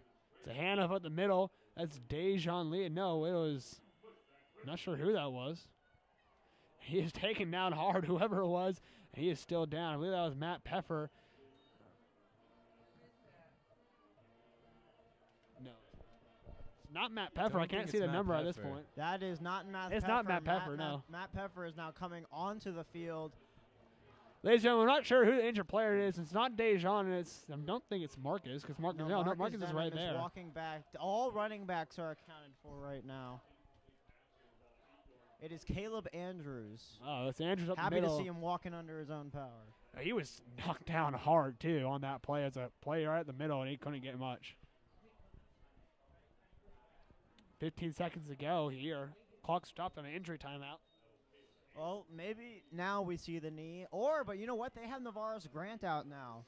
So I'm expecting nothing, to be completely honest with you. I'm going to be completely. Looking for the pass initially for Navaris Grant. It is caught over the 40-yard line to the 45. 3, 2, 1, halftime here at Coffee Stadium. At the half, ladies and gentlemen, it has been all Wildcats here on senior night for the Rams. 35-7. Marcus Denham with a lone score on the first drive. But ever since then, it has been all Wildcats. Talking about the first half there, Ryan. Well, I'd like to talk not entirely about the first half, but just that last play there of the first half. And although that may seem a little meaningless, just short little pass there at the very end, not going for many yards, what that really does is spark the Rams' passing game. It shows off their first try, they can get it to Navaris. Alex Miller and Navaris Grant have a connection out there. And I would really enjoy seeing them pursue that a little more in the second half to try to get back in this game, Shaun. Definitely. I completely agree. I mean, I definitely want to see some more passing attempts coming from this Rams offense going forward in this game. However, when you're looking at going into the second half, what changes need to be done? It's not many. It's not like the Rams are doing anything wrong. It's just the skill level of the team that they are facing. I mean, this opponent, we have to remember, they were nationally ranked going into this year. They're not an easy team. and they never have been an easy team. But you know what? The Rams never back down from a challenge. And I think the one thing that needs to be, that the big thing that you can expect is Vossler, and like you said earlier, with the leadership, as Jack and I were talking about this before, is that this team is definitely going to rally with some of these seniors. I mean, this is their last 30 minutes of football on their home turf field. They have 30 minutes of football on their home field before they are gone for the rest of their high school careers. I mean, some of these guys, they might not play in college. Some of these guys, this might be their last home game of their football career, and they are definitely going to get pumped up to try to get back in this game. Definitely look to see the leadership of those Rams coming. And you're right, Shaun. It is last game. As a player myself, my career ended early, and I didn't get the luxury of, I'm not necessarily calling it a luxury, the luxury of seeing the light at the end of the tunnel. These seniors see that light. They know that it could end at this point, and they need to get in there, start getting those juniors, and everyone else's faces saying, we can't end this way. They have put up 28 points and a half this year. They have done that, and they've done it against good teams, but it needs to start in that locker room, and then to come out and have a big drive. The difference is, though, is that the light at the end of the tunnel is not shining so bright right No, it's now, not. and I think that's what the Rams are the leaders, as you said, are trying to say. I mean, I can't imagine the coach being allowed back in that locker room right now. That locker room is players only, yep. And there will be some words said there that we can't say here on air. But you know what? That sometimes what you say in the locker room is what stays in the locker room, yep. And that is what pumps up your team going forward. Yes, sir. For Shaun Salehi and Ryan Keith, I'm Jack Federici. 35-7 is the score. Wildcats with a lead. That is halftime. We see the start of the second half here at Coffee Stadium. Escorted by his mother, Young Bear Daniel On. Escorted by Simona and Luigi Armanca, Andre Armanca. Escorted by Bridget and Andrew Ballinger, Maddie Ballinger. Escorted by Keenan Glenn Becker, Michael Becker. Escorted by Barry and Pilar Bradshaw, Evan Bradshaw. Escorted by his father, Shaun Bush. Escorted by the parents, Barbara and Marco Caceres, Madeline Caceres. Escorted by her mom and sister, Arena Chang. Escorted by the mother, Wai Chang, Christopher Chow. Escorted by Shelby Cole, Chandler Cole. Escorted by Chris and Sherry Coleman, Thomas Coleman. Escorted by Nasrin and Yassar Urikabas, Sark Urikabas. Escorted by Tony and Renee Philistrat, Ross Philistrat. Escorted by Diana and Ray Foote and brother Daniel, Andrew Foote. Escorted by parents Maureen and David Fowler, Wes Fowler. Escorted by Colonel Timothy Franz and his wife Angelia, Alexis Franz. Escorted by her loving parents, Steve and Linda, Amy Gruppenhagen. Escorted by Gary and Ned Harding, Andy Harding. Escorted by her mother, Gina Hayes. Escorted by Lauren and Tom Hibden, Audrey Hibden. Escorted by Pam and Tim Horan, T.J. Horan. Escorted by her mother, Sue Munn, Ann G. Escorted by Mother Latifa, Adam Johnson. Escorted by St. Buckley, J. Kim. Escorted by his parents, Peter and Jacob Lake, Michael Lake. Escorted by Carla Johnson, Bill Landrum, with brothers Mark and Will Landrum, Christina Landrum. Escorted by parents Susan and Matt Limery, Sarah Limery. Escorted by his father, David Leonardo, Alexander Leonardo.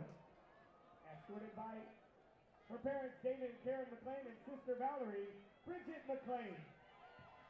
Escorted by Iva and Michael Mahaffey, Sarah Mahaffey. Escorted by Pam and Colonel Jeff Morgan, Mackenzie Morgan. Escorted by Steve and Lisa Mosteller, Kevin Mosteller. Escorted by Judy Innes, Andy Nguyen. escorted by Annalisa and Tim O'Brien and younger brother Timmy Allison O'Brien. Escorted by Peter Quinn, Andrea Quinn. Escorted by parents John and Jamie Rosnine, Seth Rosenine. Escorted by parents Joel and Melanie Rudy and her brother Sam Rudy, Madison Rudy.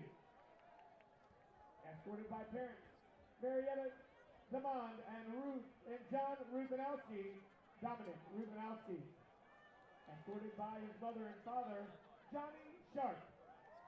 Escorted by Colonel Daniel Shrimpton, Fiona Shrimpton, Moira Shrimpton, and Emily Shrimpton, Kate Shrimpton. Escorted by her parents, Dr. Deb Schutica and Kim Schutica, along with twin brother John Schutica, Helen Schutica. Escorted by her mother, April Simon, Maddie Simon. Escorted by Colonel Laura Soul, Mosley Soul, and grandmother Florence Alexander Trey Soul.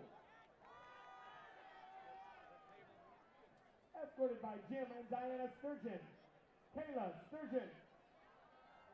Escorted by parents Ellen and Brad Terrell, Andrew Terrell.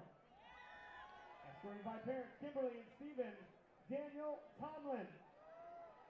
Escorted by parents John and Ruth Turner and brother Josiah Zachariah Turner. Escorted by parents Carmen and Carlos Valdez, Carla Valdez. Escorted by Priya and Sunil Vizwana, Katie Vizwana. Escorted by his mother and father, we have Nick Wormuth. Escorted by her parents Donald and Laura Wilkins and her sister Ashley and brother Alex, Abigail Wilkins. Escorted by parents Tim and Kathy Withers and brother Kyle, Nick Withers. Escorted by Grace Chu and young Juan, Dean Juan. And escorted by Jenny Pop and Daniel Wu, Brandon Wu.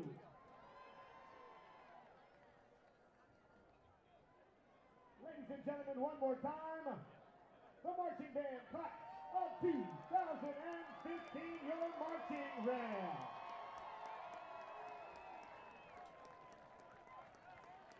Now seniors, join your colleagues and present your 2014 Field Show Heroes. Thank you, parents, for your dedication and hard work. We dedicate tonight's show to the class of 2015.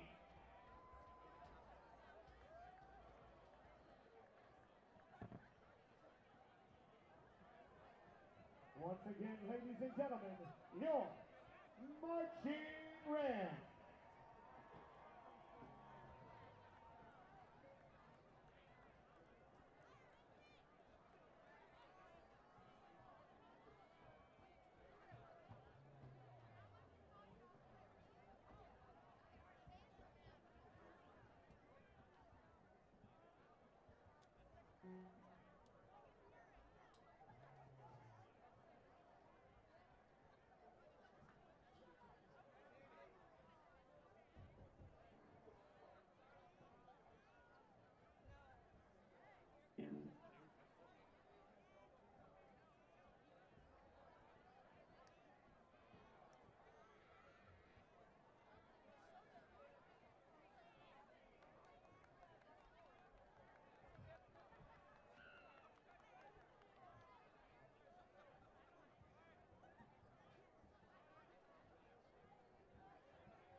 Goodbye, my son. Our hopes and dreams travel with you.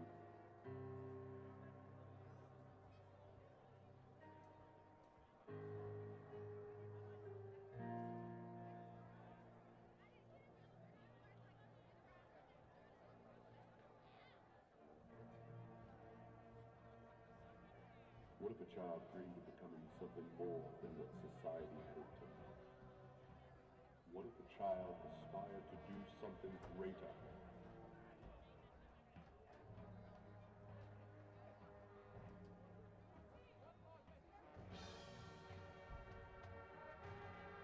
You will give the people an ideal to strive towards.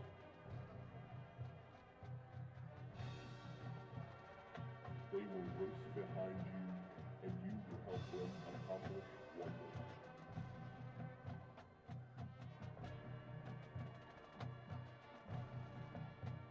And in time, they will join you in the sun.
You wouldn't like me when I'm angry.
And ladies and gentlemen, the marching Rams were again rated superior at the DBODA State Marching Band Assessment for the 27th year. We wish to thank the parents for all of their support throughout this season. The marching Rams also want to thank our fantastic administrative staff for their continued support. Once again, another round of applause for your marching Rams.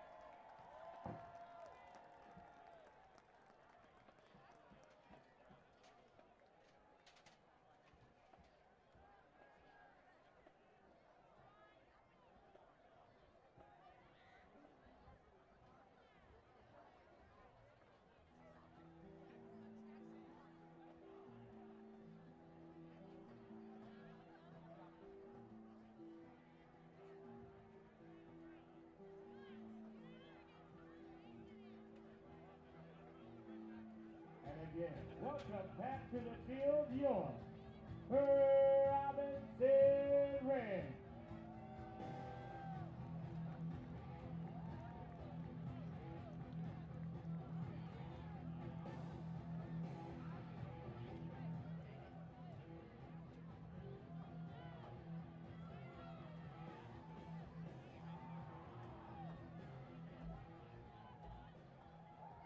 And welcome back to the field, the Centreville Wildcats.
We want to thank, for booster appreciation, we want to thank a few Ram Pass number winners. You can pick up your prize at the Oasis. Ticket number, these are the booster passes, ticket 158 and 220. If you are those booster, Robinson Athletic boosters, 158 and 220, you can claim your prizes at the Oasis. Now, these are your raffle prizes. You can claim your prizes up at the press box. For Yogurtini, ticket 412008, 412008. For Dunkin' Donuts, 411856, 411856. For Domino's Pizza, 412150, 412150. For Best Deli, 411552, 411552. Samurai Japanese Steakhouse, 411486, 411486. Thailand Thai Cuisine, 411003, 411003. Mama Lucia's Pizza, 410974, 410974, and for Brian. Welcome back, ladies and gentlemen, to the second half. Robinson Rams versus the Centreville Wildcats. If you're just joining us, you missed offensive show from Centreville. 35-7 the score. A.J. Turner's been all over the place, along with Bose. You know, Ryan, Shaun, are we? You didn't hear those Shut ticket up, numbers? They are on the scoreboard. Just in case.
Moose on the carry.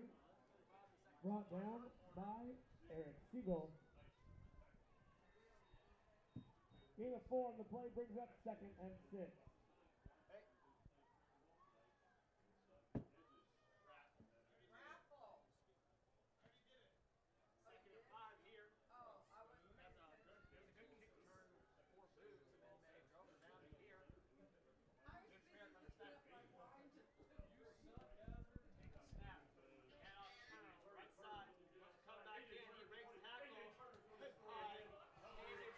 A.J. Turner on the carry. Touchdown, Centreville. A.J. Turner, guys in, gives the Wildcats 41 to start this third quarter. Ladies and gentlemen, there's not much to say about that. Extends Centreville's lead, 41 to 7.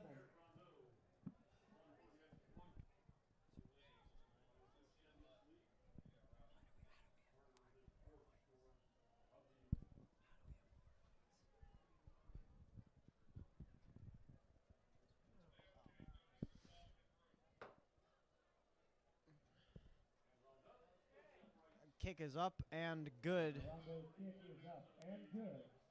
Apologize for the continuing technical difficulties, ladies and gentlemen. For the And the Wildcats. camera. You misplaced your iPhone. However, At the Oasis, we do have it in the press box. If you're missing a phone, please claim it in the press box. it's not plugged in. Hey, by the way, Blood Run is not playing Tuscarora. Something's wrong with their system. Really? Blood Run's playing Freedom. Wildcats. Nothing. You got 2 friends at the game. And here the Wildcats look to kick it off.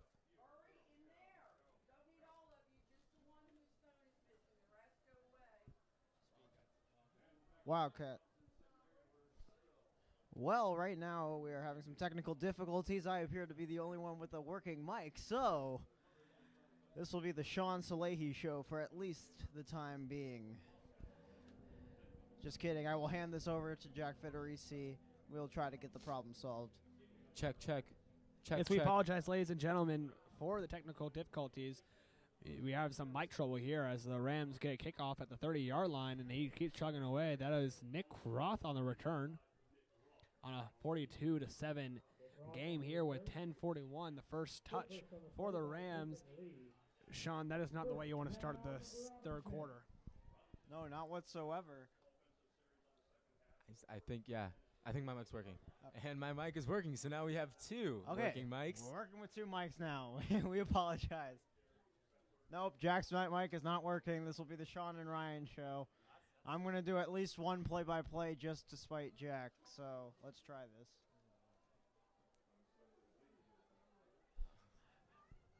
Miller under center. Handing it to Lee. And he will pick up about 2. Pardon me, that was Peffer on the carry. Pepper on the carry.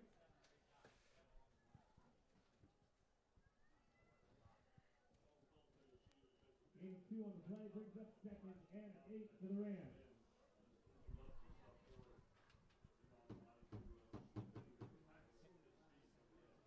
Test. Just number 7.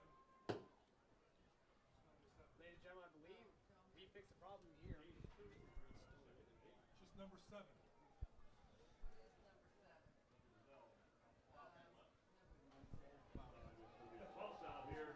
gentlemen, I believe we fixed the problem. That's a handoff to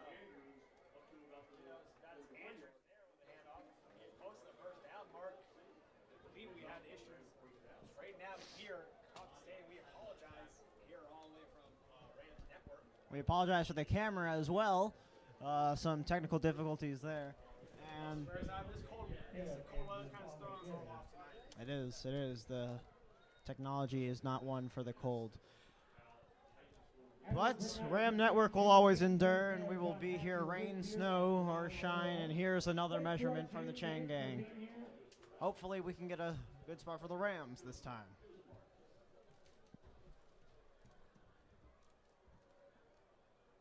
Interesting. You usually see the ball placed in the center of the field. First down. As they're calling it a first down for the Robinson Rams. First down comes to the Robinson Rams. 6-18. Rams down 42-7.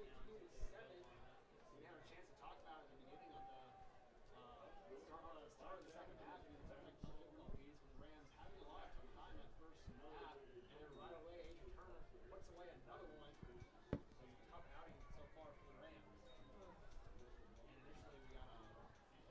A whistle on the play, not a flag, but a stoppage in play. They have a physical object on the field. I don't know what it is. I don't know what the heck that was. I have no clue. At this point, I just don't know anymore. But you know what? It's fine. Got problem solved, just like we solved our problem. The ref solved theirs, and here we go with the play. And Matt Pepper looking over the left side. He is taken down immediately. I don't know if he got my long scrimmage. Matt Pepper on the carry. Brought down on the play by Shaun. Goes down. No gain. Brings up Really just running into a wall of white there. Not a lot of room to move as the Wildcats are waiting for Matt Peffer right at the line of scrimmage. And So far, the offense struggles for the Rams continue. Second and 10.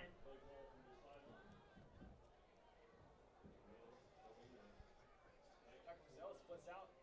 Left side. Miller pitched out for Andrews. Coming in upfield, he is taken down behind the line of scrimmage. It's still chugging in there, taken down initially, but his forward run wasn't needed. And so the Caleb Andrews on the carry. third down and Loss of 2 on the play brings up 3rd and 12 I mean- for the Rams. I mean, just with the circumstances, yeah. And you know what? Ryan and I were talking about this before before halftime. We haven't seen any passes the second half by the Rams, and we didn't see that many going into the first half. And they finished with a pass to end the half, and it was a completion of Aris Grant. So I expect to see more. Or I would like to see more passes from Miller. I mean, this is the last regular season game. It's against Centreville. And you know what? Even if they if they continue to put on points, just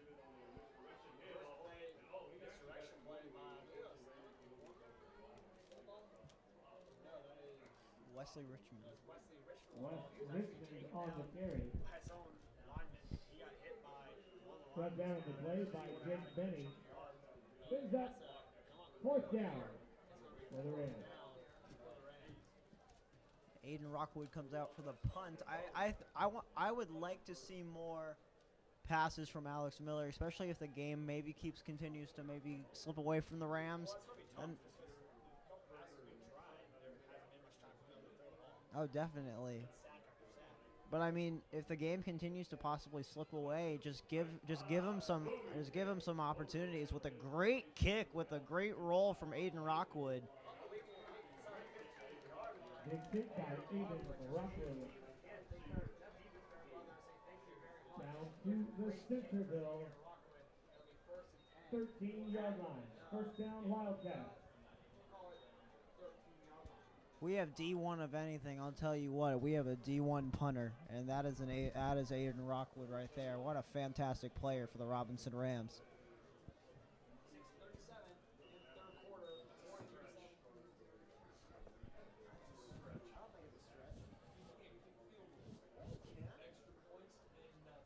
But he's a punter, as a D1 punter.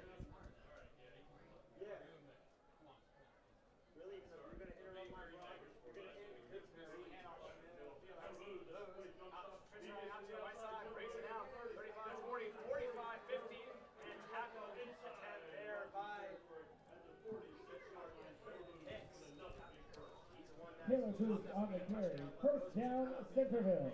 Well, Hicks has always been there on every single long run there. On every single long run, it's definitely. I mean, that was a better angle that he took there, coming from the safety position. As a defensive back, that's something that they always stress is you have to take those angles. You have to be good. You have to be better at taking angles. And if you can't make those open field tackles or at least get to the player, then you're not going to be able to start on the Friday Night Lights. And Devontae Hicks just proved why he starts.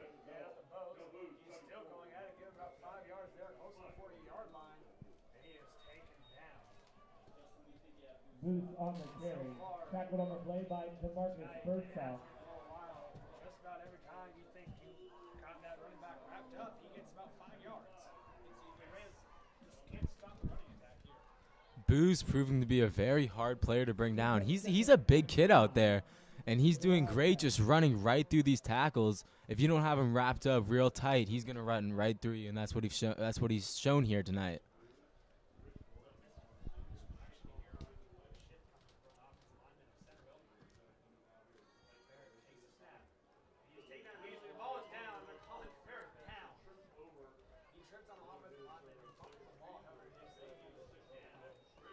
Man, I actually wish that he wasn't down there by the time after he let the ball, because if the ball was live, Marcus Denham and the rest of the defense was not very far away, and that could have been a scoop and score opportunity for the Rams.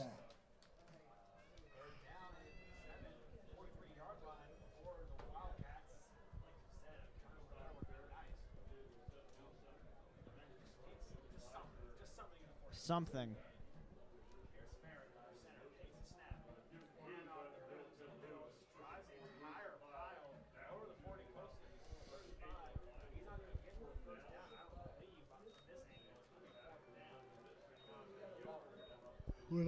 We're not gonna speculate when it comes to yardage anymore, folks. We promise. And with this 4th down, you have to think that the Wildcats are going to go for it. Obviously, this is a 4-down type of team that they're going to play it through, and that's exactly what they're going to do here, Jack.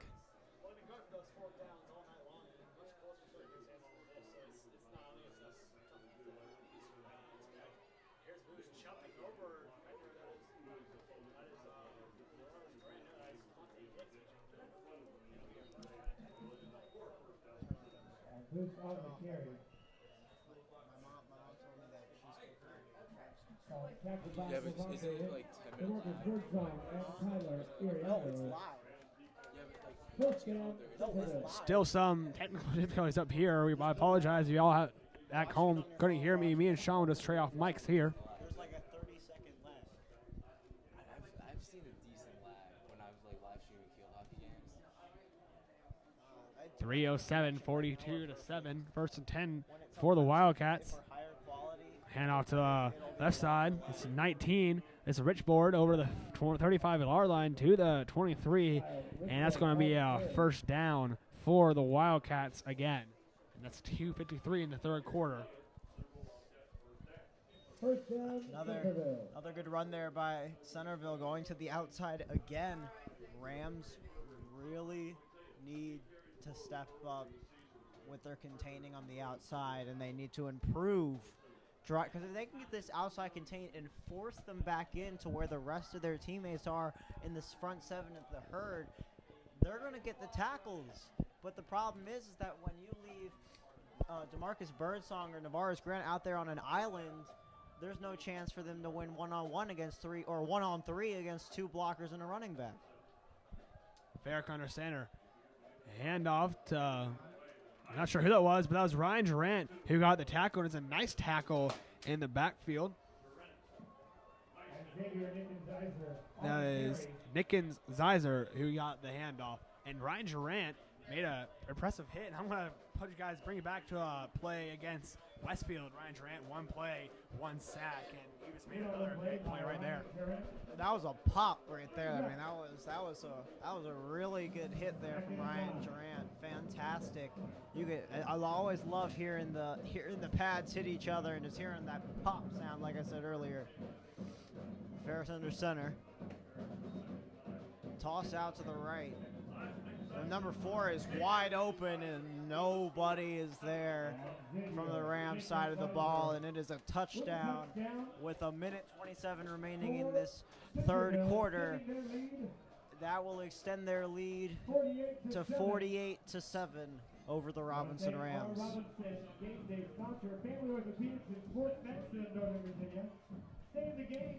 48-7 game. 1:27 in the third quarter.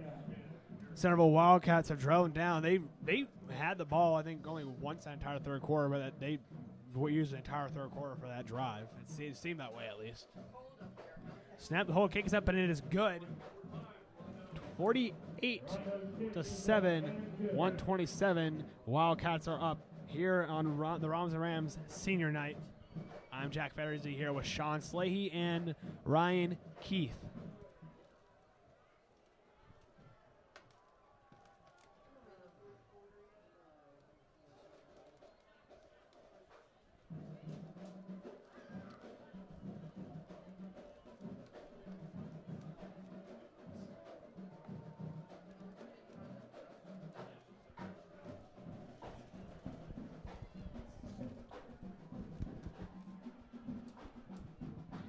Kickoff attempt coming for the Wildcats. That's Matt Peffer and those DeMarcus Birdsong in the backfield. We have yet to see Denham in the second half, I believe.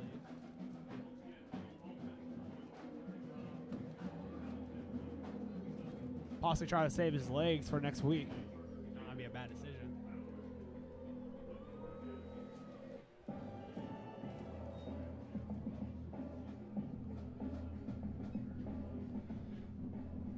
Kickoff coming. Nice boomer. Taken by Peffer. He's going to have it at the 10-yard line. Now to the 15. Looks to the 20.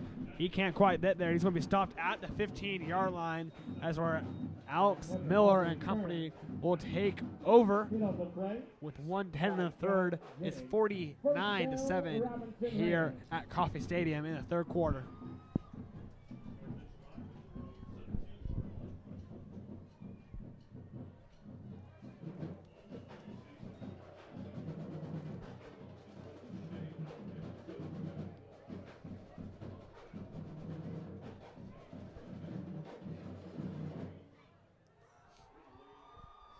Alex Miller in center. 1st and 10, Rams. Miller pitches out for that's Robinson this time. Over the 25-yard line, has a good 7 yards, and a 2nd down, and maybe give him 3. Might even have a little bit more. Good run by Roberts. Or Caleb Andrews, my mistake. I got the name wrong there. Gain of 9 on the play brings up 2nd and 1 for the Rams. It's Caleb Andrews with the handoff. My mistake here.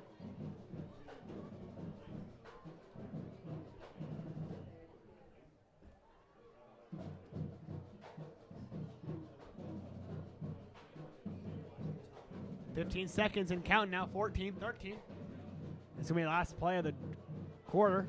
Miller, the handoff, Peffer, left side, has some room, looks to split it up. He's at the 30, has the 1st down, 35, Peffer to the 40-yard line. Good run, Matt Peffer to end the 3rd quarter. It'll be 1st down, 10 Rams at the 40. And the end of the 3rd quarter is Wildcats 49, Rams 7. Jack Federici here with Shaun Salehi and Ryan Keith. And that last run was one of the largest runs we've seen from them thus far. A really, really great way to end that quarter, Jack, with a decent gain in yardage. Maybe that'll respark the Rams' running game. Ladies and gentlemen, this will be the last time I will do this, at least for this season. The end of the 3rd quarter. This is our salute to you, and we'd like to thank all the men and women who serve our country. And we would absolutely love to thank everybody, like I said, who's serving not only here at home but serving overseas. Thank you so much for allowing us to call this great game. Thank you for allowing us to play this great game and be able to live in a great country like the United States. And thank you for fighting for our freedom. And this is actually the Support the Troops month. And I'll just tell you one thing. We salute you right now, and the Rams are definitely going to always be in your corner. Andrew's making a lot of cuts. My goodness, we apologize for the camera right there, but Andrew's not even juking. He just kind of zigzagging side to side, just changing direction, but ran for a good run. Good gain of 12 yards there for Caleb Andrews. Good run. Good back-to-back runs here from the Robinson Rams. That's what I said, Shaun. Good back-to-back runs. First one coming from Andrews, or both coming from Andrews. Well, first one coming from Peffer. Now here coming from Andrews. 1st and 10 at the 46-yard line of the Wildcats with 11:26 to go in the 4th.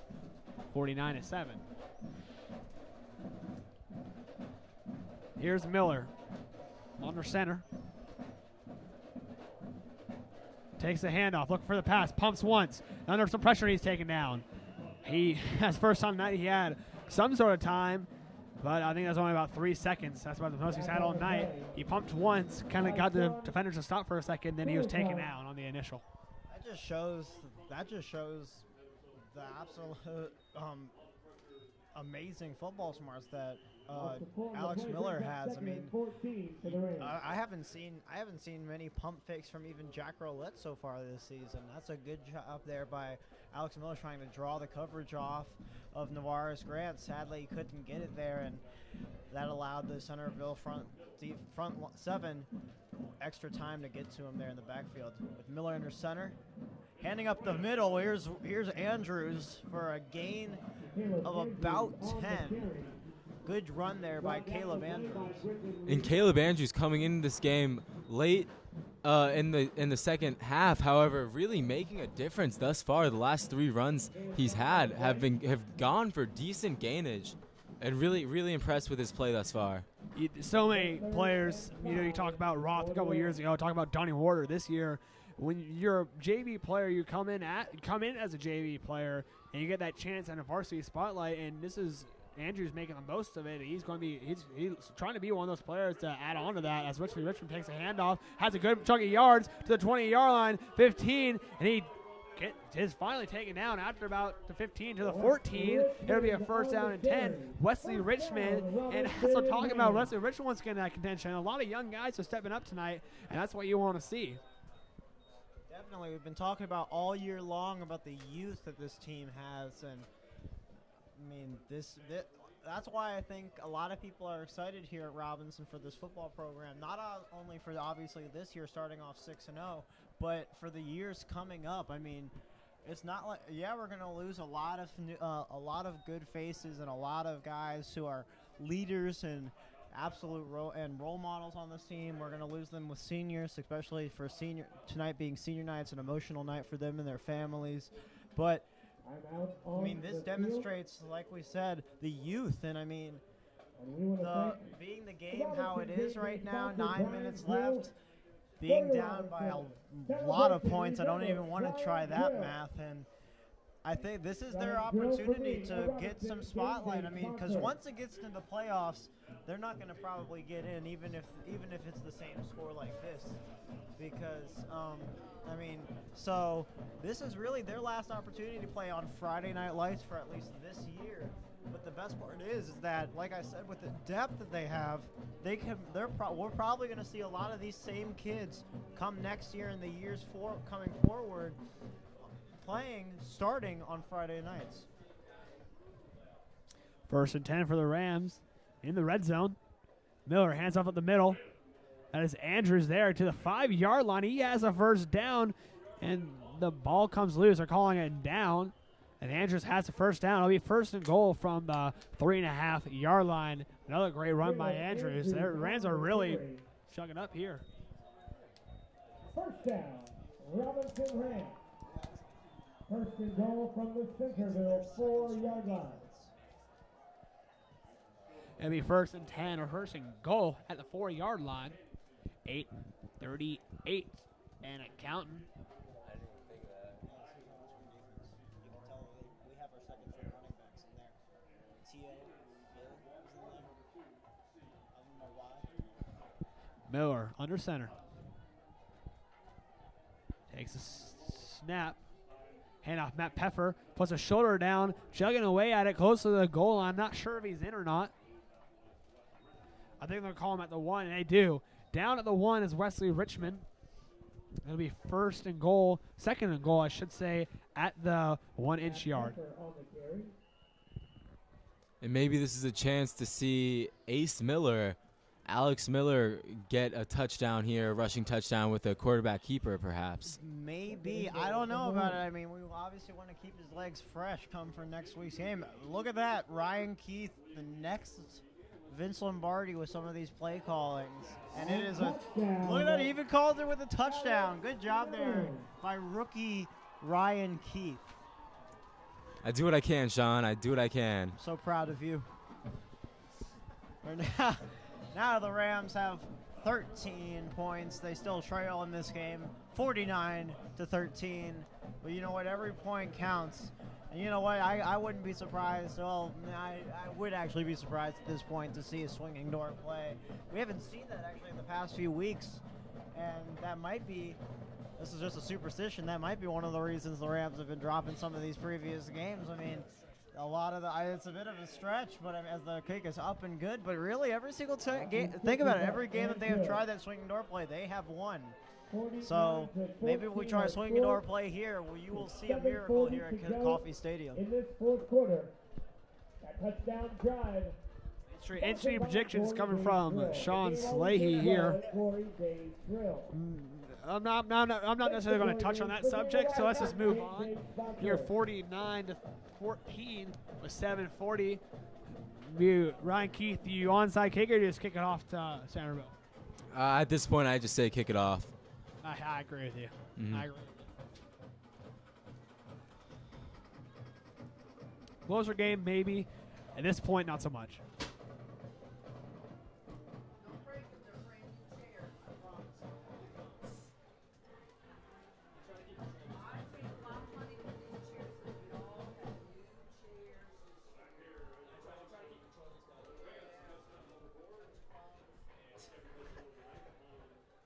Aiden Rockwood out to boot this one away.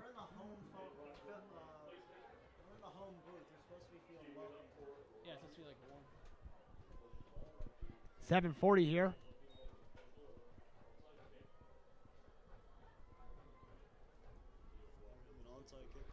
And Rockwood boots it away. It's going to go out the end zone, and that's where Ferrick and company will take it at the 20-yard line. To the end zone. Touchback, 1st and 10, Centreville. It'll be 1st and 10 Centreville at the 20-yard line. If nothing has changed, it's going to be Ferrick at quarterback, but I don't want to be surprised if that changes here. I can see who's talking to the coach.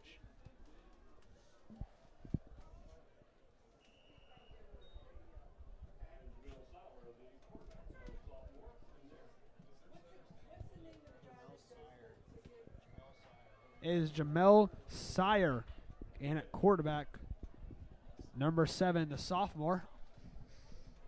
Sire takes a snap. Hands off up middle. And he's taken down immediately there. The herd got on that one. Maybe gain of 1. Now the thing is that they've taken out Marcus Denham here so far. I believe for the remainder of this game. I can only imagine so. Obviously, as a Centreville player is down, an injury timeout here. They've taken Marcus Denham out of the game. I can imagine so for the remainder of this game, and probably a few of the other players as starters as well, because they obviously want to keep them fresh and not risk injury come next week when it really counts in the playoffs. But I mean, the problem with the Rams right now is that their starting quarterback is their backup quarterback, and there's not really a definite backup quarterback behind him. We don't really have a third-string quarterback. So, I mean, maybe Aiden Rockwood or really Ryan Scarborough is another person to go in there. But I would definitely say that it's going to be interesting to see whether or not they keep Alex Miller in the game or if they have worked with anybody else throughout this season to see as a backup possibility, because I mean I believe they have to, because I mean I can't imagine them just blindly going into the game and then Alex Miller getting hurt and then they have nobody to go to. So it'll be interesting to see if they possibly make that change, as there's the definite second string defense is in here for the Rams team. As we said earlier, some of the younger guys getting their opportunity to play under the Friday night lights.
Happy to see the Centreville player walk back under his own power as time will resume with 6:48 and counting.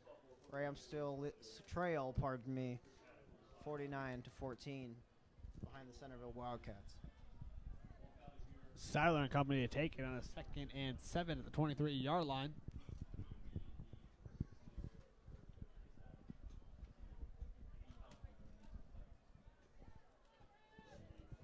Sadler under center. Takes a snap. Hand off over to the right side. Hand off 22. He cuts it back to the right side. Hit to the 45, 50, 45, 40, 35, 20. Looking for him to outrun the defender to the end zone. Touchdown. Wildcats. That's number 22, Matt Perry, with the touch, and he takes it all the way at another 6 there for the Wildcats with 6:07, 55-14. Wildcats.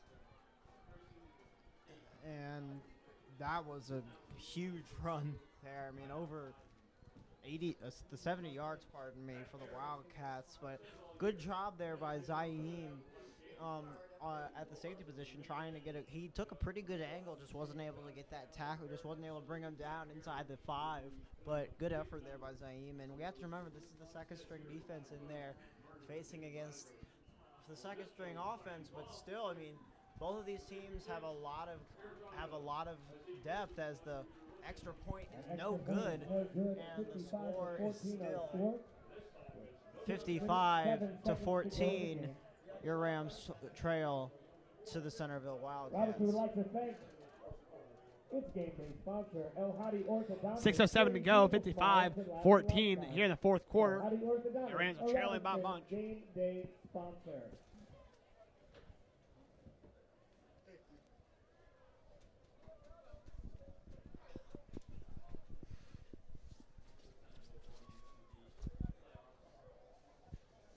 One positive you take out of this game, you had this game going, but the Rams are still in the playoffs. The speculation is looking there to play South County. We're not entirely sure if that's 100% possible or positive here in the playoffs. We'll have that game for you next Friday at Rams Network. I'm Jack Federici here with Ryan Keith and Shaun Salehi.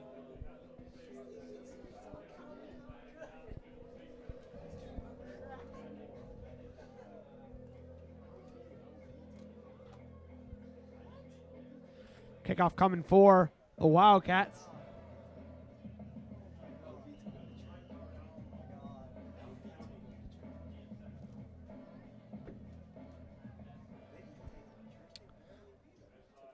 It's a pooch kick going to the 25-yard line and then taken there, and he is taken out immediately at the 25-yard line. Not much to go.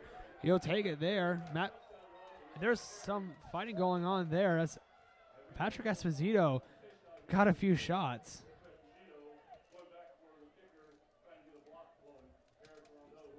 Patrick Esposito got in a bit of a scuffle.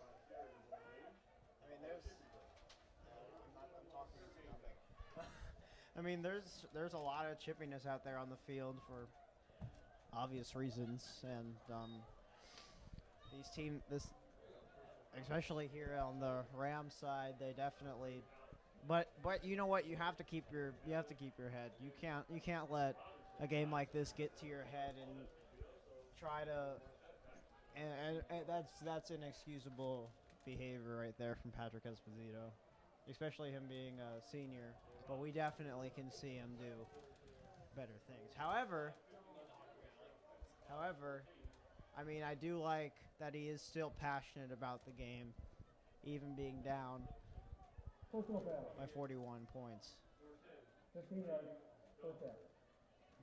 As the personal foul is called on Esposito.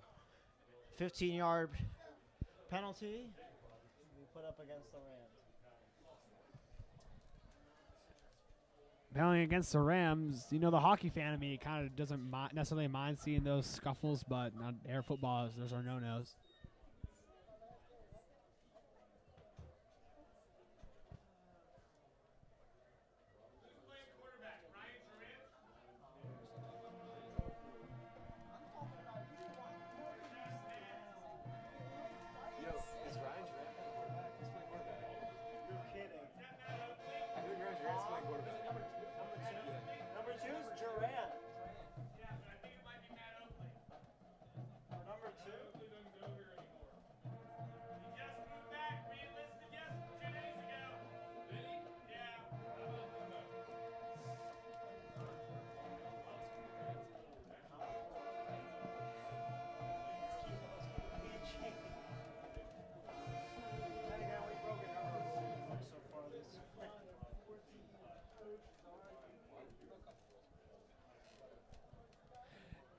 .550 to go, 55-14. Rams are down. It might be Ryan Durant at quarterback here. That's I didn't know he played quarterback. I'm not gonna lie to you guys. I didn't know he played quarterback. He did play quarterback. I will say this as a classmate and a former teammate of him. He was backup quarterback freshman year and JV year. I did not know he was second or third string varsity. So. But this is, like I said, I knew this was or I expected this to happen with Alex Miller definitely trying to keep him healthy going into next week's playoff game. is Ryan Durant, their quarterback. This is going to be interesting. They think they're going to let him pass it all. If they let him pass, that would be interesting. I would love to see that. And I would love to see that as well. I would love to see that as well. I would definitely love to see that. I would love to see Ryan Durant, good friend of mine. I'd love to see him throw a bomb down the field and get a touchdown pass. His first experience as quarterback in a varsity setting. hand off up the middle, and that is. Ooh. Yes, Caleb Andrews take the handoff. Nice run up the middle to the 20-yard line. At the, I would call it 21-yard line. And now the clock starts counting again. 5:30, try for 29, 5:28. It's a 2nd and 2 coming out of the 22-yard line. At the scoreboard, Robinson freshman football and JV players who are not on the sideline, please make your way. Here's Durant under center. Takes a snap. Hand out to 94, up to the 35 or the 25-yard line. I believe it's going to be a first down.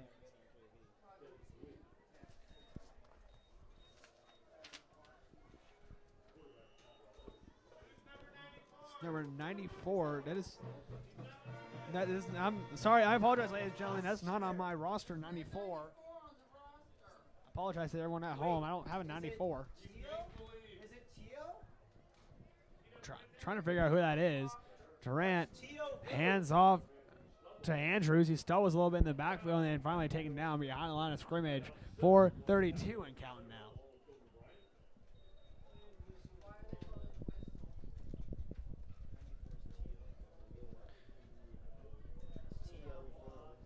Is 94 is Tio Vu, as Shaun Salehi tells me.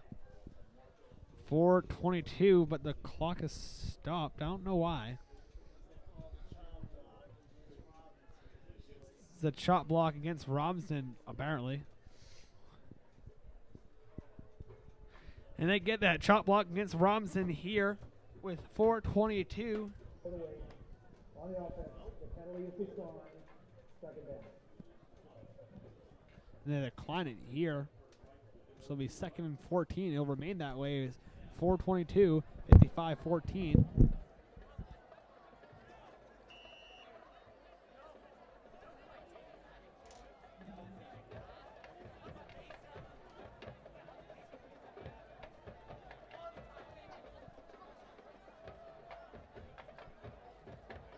Here's Durant under center. He takes a snap, hand off up the middle, and there's really nothing there. He's met immediately. They're calling it 3rd down. Maybe give him a yard. Not to give him 2. That'll be about it. It's going to be 3rd and 11. 3:49 and counting.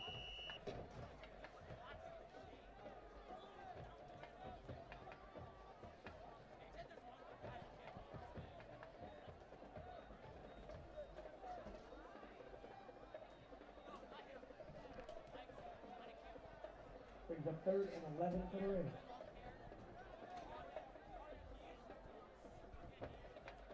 Here's a handout. Durant keeps himself and he fumbles the ball. The ball goes loose. It is still. I think Robinson actually might have it. The ball was loose. It looks like Robinson has it. It's going to be 4th down. Centreville trying to dive on it. They were close. Brings up 4th down. And Robinson does recover. It's going to be 4th down. They're going to boot it away with Aiden Rockwood and company, I should say. A 2:57 and counting. This.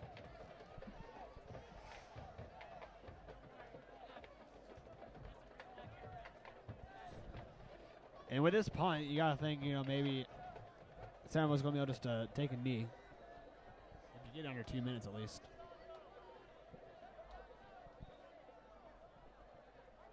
Chad Corey checks into the game.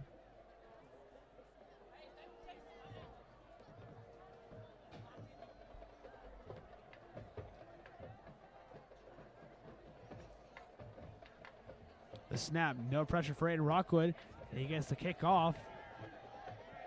He goes to the 45-yard line, 2:14 and counting. 13, 12, 11, now 2:10. It'll be taken down there by Robinson. Getting the ball, Robinson, freshman, and JV football players to the scoreboard. 2-8 to go in this ball game. 55-14. Westville, the Wildcats take over. Centreville is the team.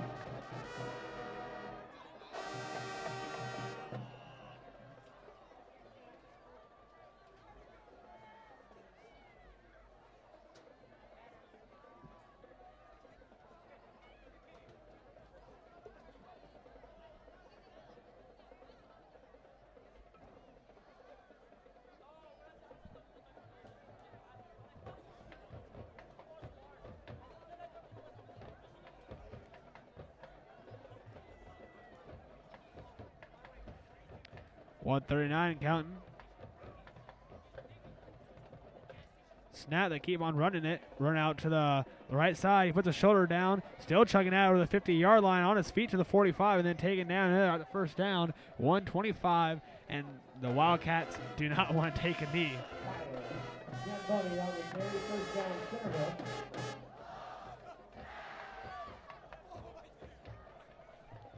110 and counting here. That's still Seiler under center.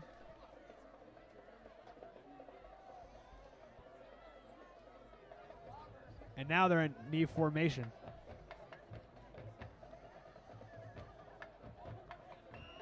Silas needs it down. And with that, we're going to see the end of this ball game. The Rams lose this one 55-14 on senior night.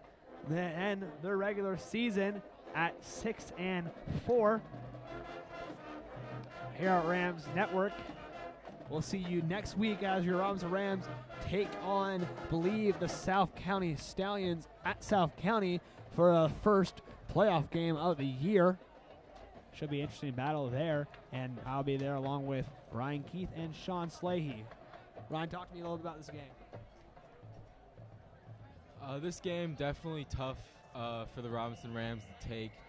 At this point in the season, you're coming into this with high hopes. Obviously, it's your senior night. You want to walk away with the win. But what you have to do is you have to look at the positives. We did see some big runs at the beginning of the game, some huge play capability, which is what we love to see from these running backs. And you just gotta keep working in practice, work hard, and come in the next game with some confidence. Ending the season on an 0-4 streak is definitely tough, but you just gotta forget about all that. Keep your heads up and go into the postseason with some confidence. Because this Rams team, I have all faith in them that they could go as deep into this postseason as their heart's desire. Shaun? Devastating loss for the Rams tonight to end the regular season. Devastating loss.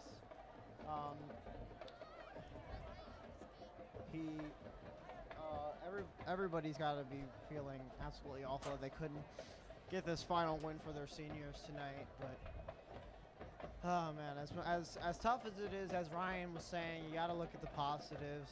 There weren't many, but you know what? The very few that there were, you have to think like, for instance, Marcus Denham, he eclipsed 1,000 yards tonight. We saw